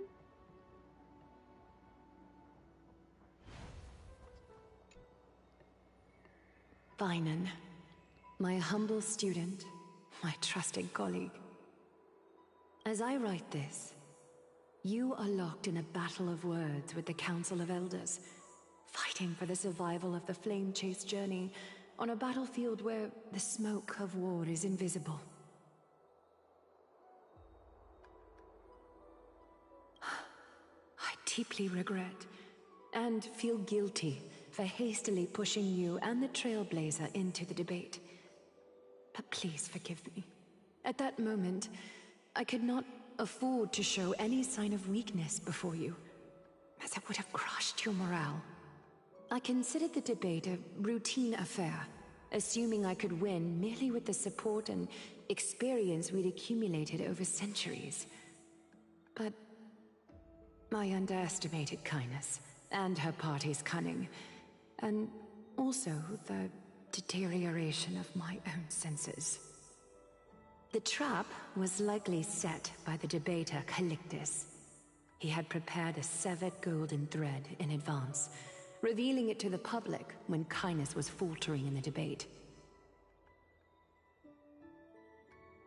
He claimed I was reading everyone's thoughts with the golden thread to cheat in the debate. I could have countered that low tactic in 100 ways. But my words slipped out before I could even think about them. With deceitful scoundrels like you in the crowd, I have no choice but to rely on the golden thread to keep watch over everything in this holy city. You can imagine the reaction that comment provoked. At that moment, I felt my time was running short. The divinity in this body might be eternal, but that is not the essence of me. I am a daughter of humanity, born of my mother, and I will die as a human. Realizing that my humanity was fading, I began to plan my exit. What kind of departure would not waste such a belated death? I have yet to find and simply fade away in my sleep like anyone else. The serpents have always lurked in the darkness, terrified of their heads being cut off by the golden thread. If my departure were to be calm and uneventful, it would only lead to a swarm of those serpents emerging from their nests. Regrettably, a peaceful death is a luxury I cannot afford. I must feign weakness deliberately to make those serpents lose patience and act rashly. Just as they think they've struck and sunk their fangs into my heels, that's when I'll strike back, igniting the final blaze to burn away the threats hidden in the shadows. The blaze soaring into the sky might sow fear and confusion, but I have no worries about people losing their way. After all, Akima still has you to guide them, Finan. You're not perfect, Finan. I've witnessed your confusion, recklessness, and deep sensitivity, dawn after dawn. The heavy burdens of your past have always weighed you down, inflicting deep pain. Yet, in your way, you are perfect. You embrace everyone's imperfections, always ready to find the precious qualities hidden beneath their rough exteriors. Unconditionally, that might be what sets our Sky Father Kefili apart from other deities. They recognize the imperfections in their creations, yet still choose to shine their light on them, offering protection with unconditional love. Finan, while you zealously pursued strife, believing it to be your destined path, from the very beginning, my thoughts have never changed. You are the destined world-bearer of Amphorius, the gate to Amphorius's future. Go, complete the flame-chased journey of the prophecy, ignite the stars, and inspire hope in the hearts of humanity. I will be waiting at the end of the West Wind, looking forward to the miracle you will create. Aglaya, how could I possibly be worthy of the burning torch you've passed into my hands?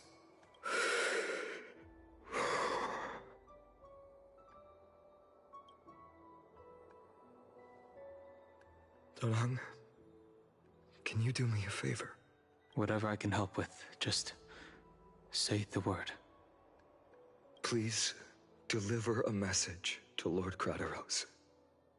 Have him gather the Holy City guards and the Kremnoans to spread the word from door to door. At the lucid hour tomorrow, Finan will speak at the Marmorial Palace. Urge everyone who has concerns about the Holy City's future and the Flame Chase journey to attend this gathering. Tell them Aglaya has left Amphorius the seeds of hope. Understood. Thank you. It's been a harrowing day for everyone. Please make sure to rest well and collect your thoughts. I need to prepare.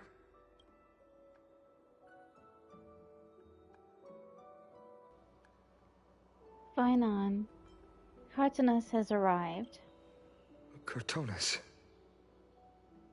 What brings you to Marmorial Palace? I plan to get everything settled before coming to see you. Is there something urgent, Cartonus? How are you holding up, I wanted to see. Better than I expected, you seem. There's no room for doubt anymore. It's time to take action and show everyone that the leadership of the Chrysos heirs is still strong. Right, your assessment is. Now, here. Take this. Is this it? You've completed it. Dawnmaker. The name I've chosen for it. Before dawn, prepare for battle. For tomorrow, wield your sword. Befits your stature, it does. Chrysos heir. Dawnmaker.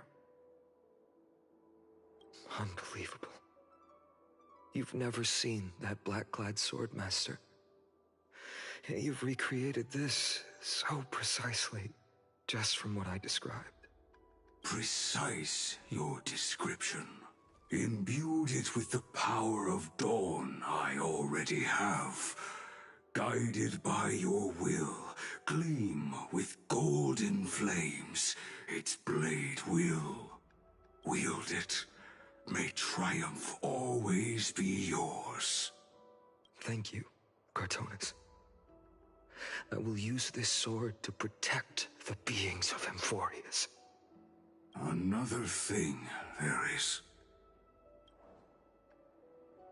What's this?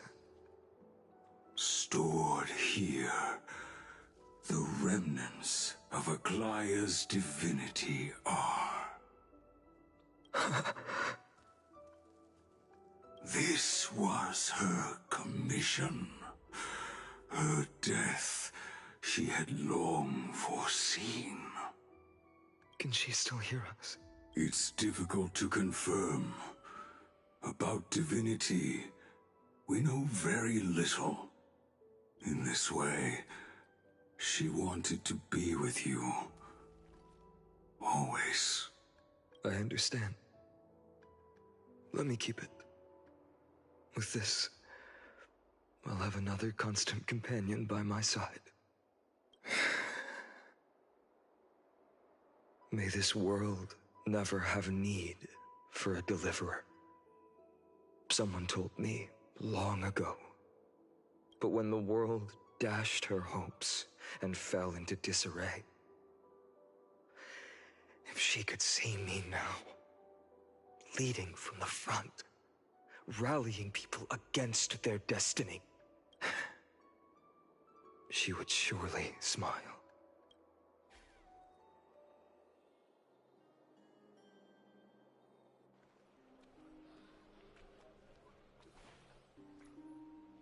How will the Holy City continue without Lady Goldweaver? Look! Lord Finan is here. Will he step up to lead Akama?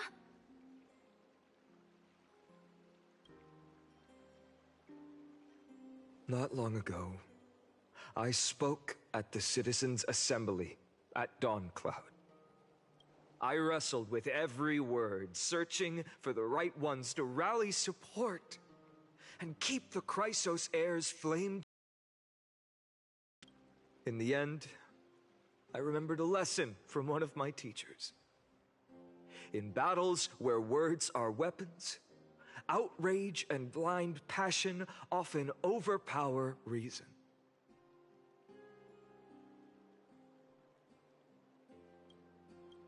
I followed his strategy. I painted my opponents as nothing more than pests, tore apart their character, and laid out their crimes. The strategy worked. I secured enough votes to achieve my goal, but afterward, there wasn't even a flicker of joy. I realized that apparent victory masked a deeper failure. In my pursuit of success, I fueled division and strayed far from my very purpose that led me to the Flame Chase journey. This journey was supposed to unify, not divide, to strengthen us, not weaken us. It was the gold thread that mended our rifts in the past. Some saw it as a means of surveillance, a tool of control. But no one can deny that it was Aglaya who held this city and even this shattered world together. Now she is gone. Yes, as you have heard, the demigod Aglaya, who guarded the holy city for a millennium, has indeed fallen.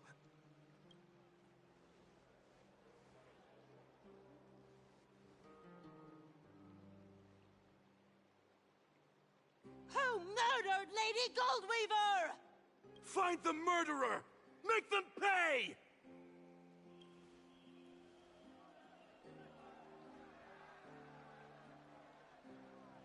I felt the same as all of you initially.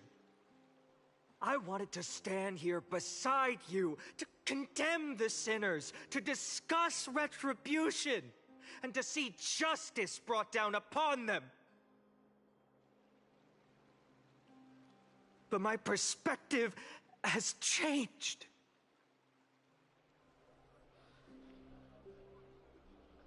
The golden threads that once bound this city have unraveled.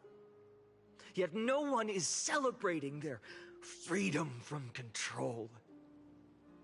In the empty markets and bath chambers, one feeling lingers. Unease. Deep down, we all know the last safeguard against the harm we may do to each other is gone. No divine power will protect us from the malice in our hearts. From now on, only the moral code we choose to uphold for ourselves will stand between us and the abyss. Fainan has a way with words.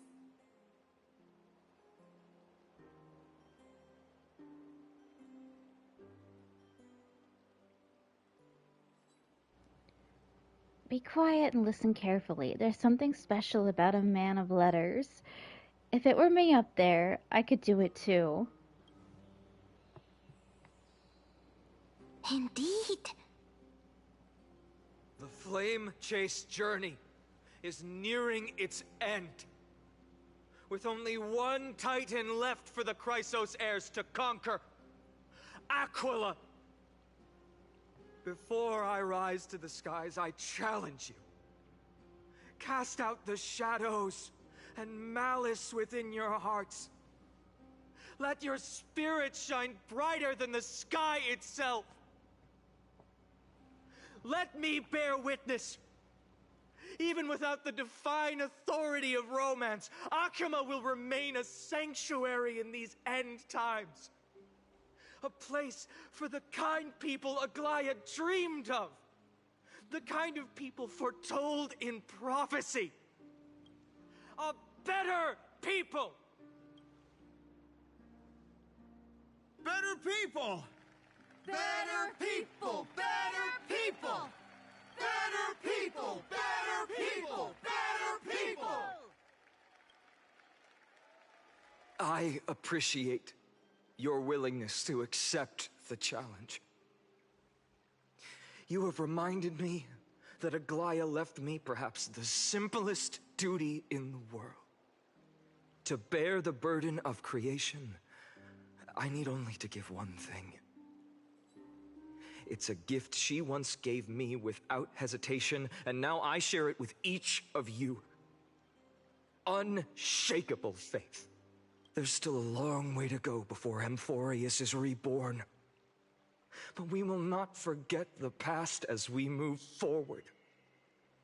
For the memories of Amphorius will always benefit future generations. Allow me this moment.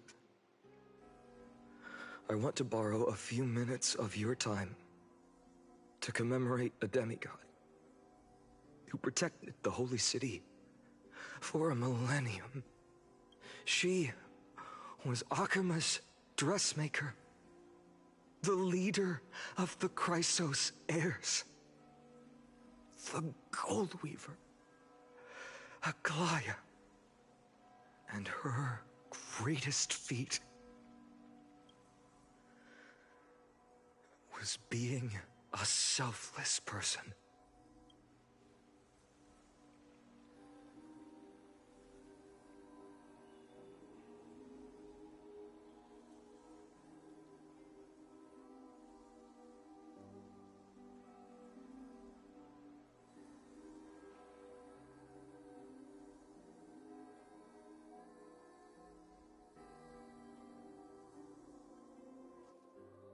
That singing sounds so familiar.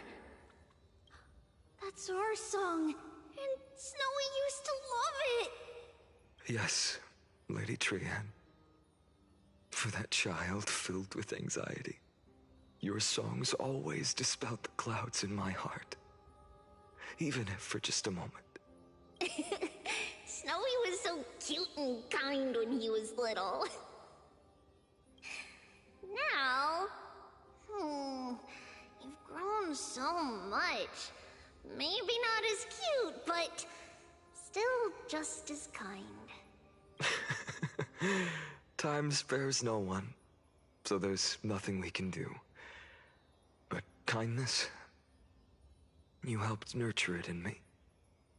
Don't mention it.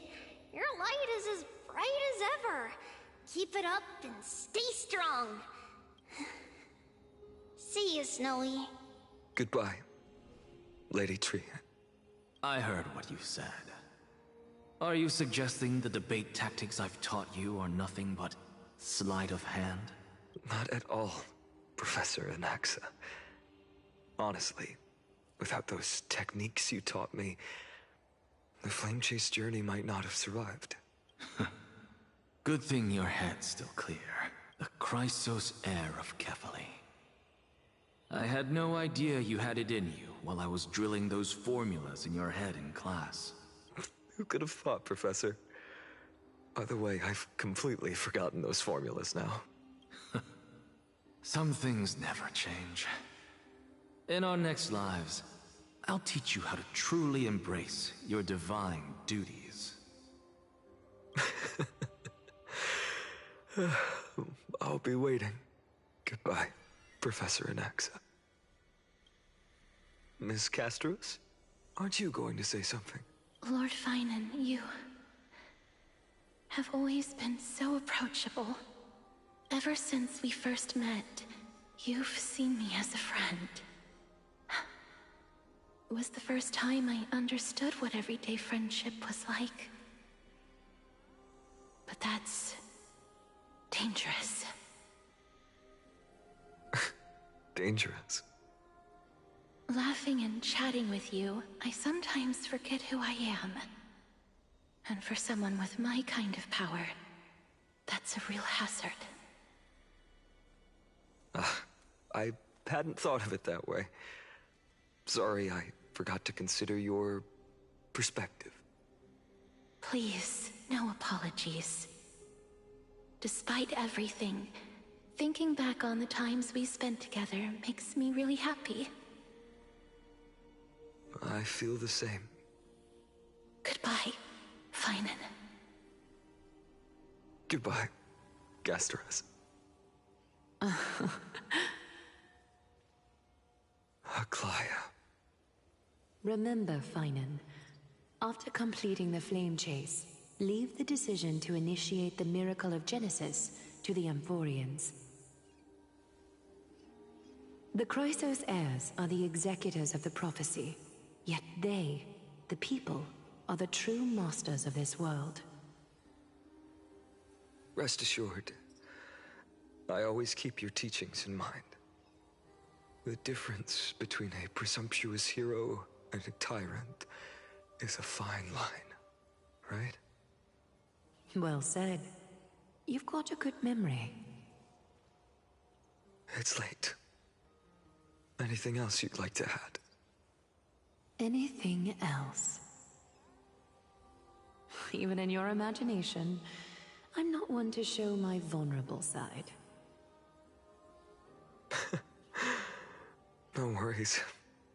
I've long understood how difficult it is for you to open up completely. Thank you for bringing me here, Aglaya. You saved me. Maybe what I wanted to save wasn't you, child, but this crumbling world. Goodbye, Finan. Goodbye, Aglaya. Did you forget me? Forget you. Like I'd ever. We aren't parting ways forever. You're just off to guard the gates at Castrum Kremnos. Let's not make this a tearful farewell. You know just how to make a person uncomfortable. I have a feeling we'll meet again in this lifetime. Let's have another showdown then. Deliver. That's very confident of you. I've changed since then. Have you seen this sword? It's a masterpiece freshly forged by Cartonis. A bold statement for a mere mortal who hasn't yet claimed the power of a titan. See you around, Finan of Ides Elysiae. It's a date, Mighty Mouse. What a poignant, yet splendid journey. And it's still not over yet, is it? Yes, Cyrene. I was right. In the end, you did become the deliverer in this story. A lot has changed while you were away.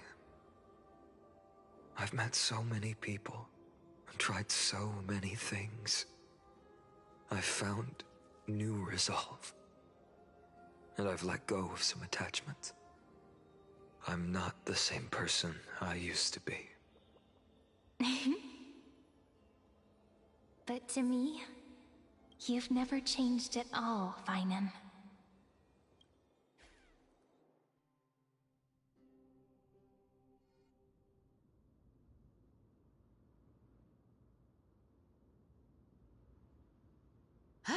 Dawn Cloud. This place holds so many different kinds of memories.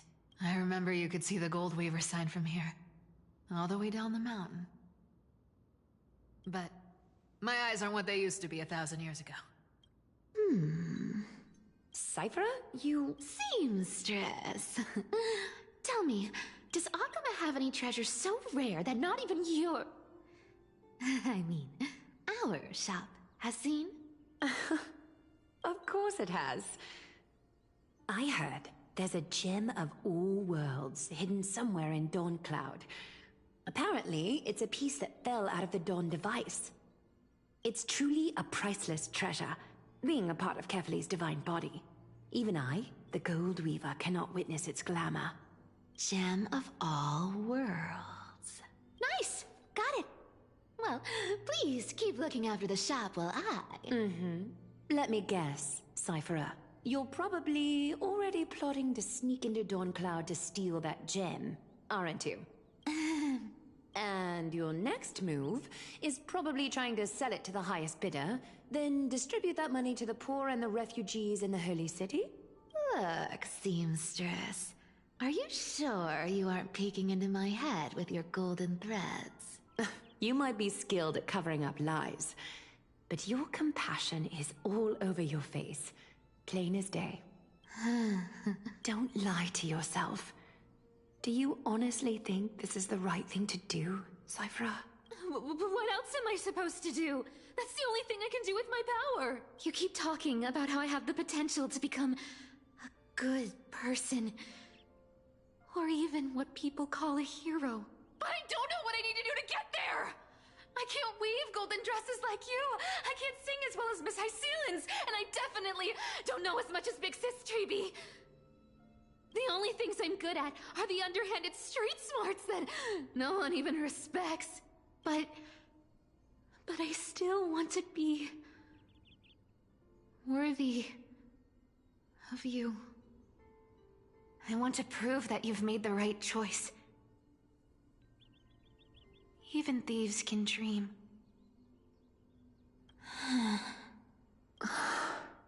I know, Cyphra. I know. You are justified in your anger. Destiny is never fair. And your path is doomed to be even worse than everyone else's. You are fated to walk in the dark and bear the world's misunderstanding in this journey. But you have to believe that everyone in this world is unique in their own way. I am convinced that you're the only one who can bear the authority of trickery. Even if you have to contend with the legendary 300 master thieves of Dolos. Aglaya, I just want everyone to believe that the world is beautiful. And that everyone is simple. And kind. If only I could get everyone to believe that. Would that lie become reality? If enough people believed in it? Even though it's a lie. Lies will always be lies, Cyphra. But sometimes they can be more noble than the truth. Huh. Are you really planning to just stand there forever? Honestly, sneaking around doesn't suit you, Deliverer. I never thought I could slip past your sharp ears, Miss Cypher. I just didn't think it'd be right to interrupt when you're obviously lost in thoughts. Still as charming with your words as ever, boy. Your speech at the public baths wasn't half bad, I'll admit. It managed to touch my heart. Just a smidge. Thank you. I had a feeling back then that you were in the audience. Intuition certainly is a thing of wonder. Oh, and you didn't call me out on the spot. You waited all this time to tell me. Well, I thought you'd need some time to yourself. After she passed away.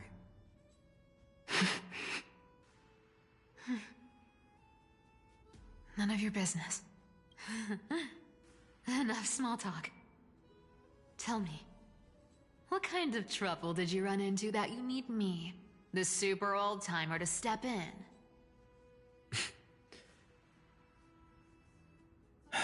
We've only met a couple of times, but you've always gone straight to business. I respect that about you, old-timer, so I'll cut to the chase. You're probably aware that Aglaia has earned the support of the entire city for the Chrysos heirs. Everyone believes that she died at the hands of council members who were against the flame chase, and the citizens' fury has been dragging these schemers out of the shadows one by one. But they didn't get everybody. To this day, we still haven't found Elder Kynus, the leader of the cleaners. I see. You're afraid she'll do something wild now that she's pushed into a corner, aren't you? Yes. I believe that Kefali's core flame, forever enshrined above the council theater, would be the opposition's final trump card against the Chrysos heirs. We're setting out to campaign against Aquila in a few days. With the Chrysos heirs gone, it'll be their best chance to strike. You think those desperate dogs will try to snatch the core flame while you're gone? So, you want me to give them a nice long walk while you're away, right? You sure saw right through me, Miss Cypher. I know exactly what you can do. Godlike speed, perfect disguises, untraceable movement, and that most enigmatic authority of trickery. I have only one request. Please, use whatever tricks you need to protect Kefali's core flame. Even if you have to deceive the rest of the Chrysos heirs as well. Uh-huh. Hey, Deliverer. Do you honestly think that there's no way I'll turn you down? Do you even have any plan Bs if I decide to nope out on this? As the demigod of trickery, there are no other trump cards in the world that can outrank you. I'm sure you know the answer to your own question, Miss Cypher. What confidence. You talk as if you have everything in the palm of your hand. Huh. So you did learn a thing or two from her. I'll give you that. Then let me tell you something you don't know. The Flame Reaver. They've been watching Akama closely. You mean... Bet you didn't expect that, huh? I've been tracking them all this time.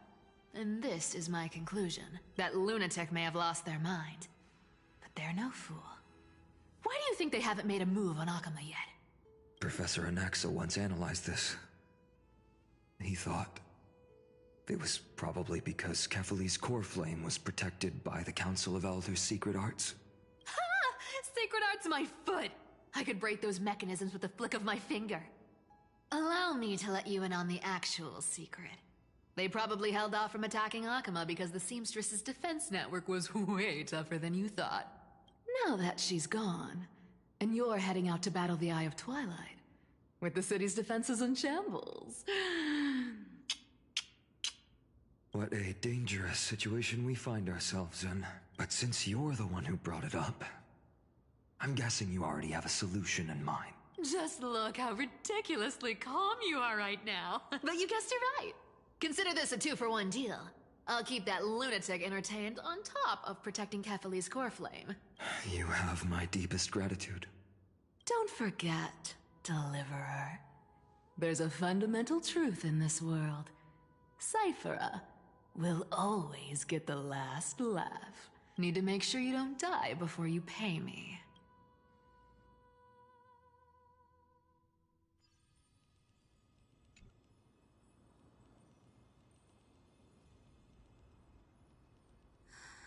I'm back.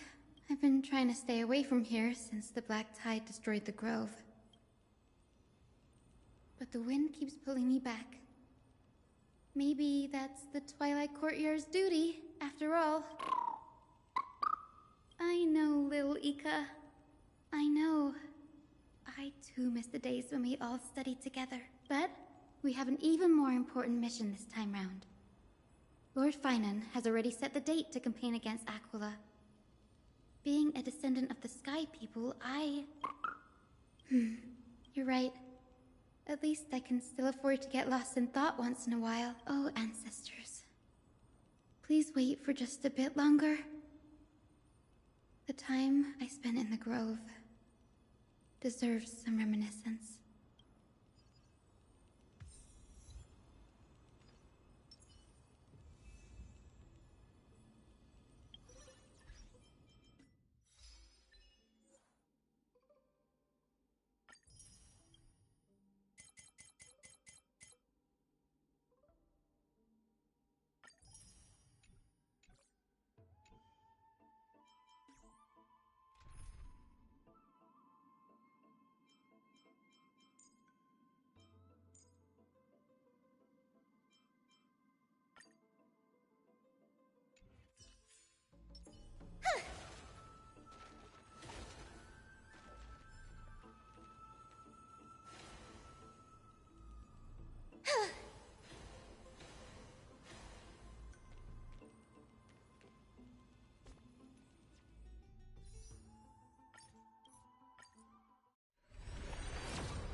Alright, I'm gonna end it for the night. Thanks for watching. Bye!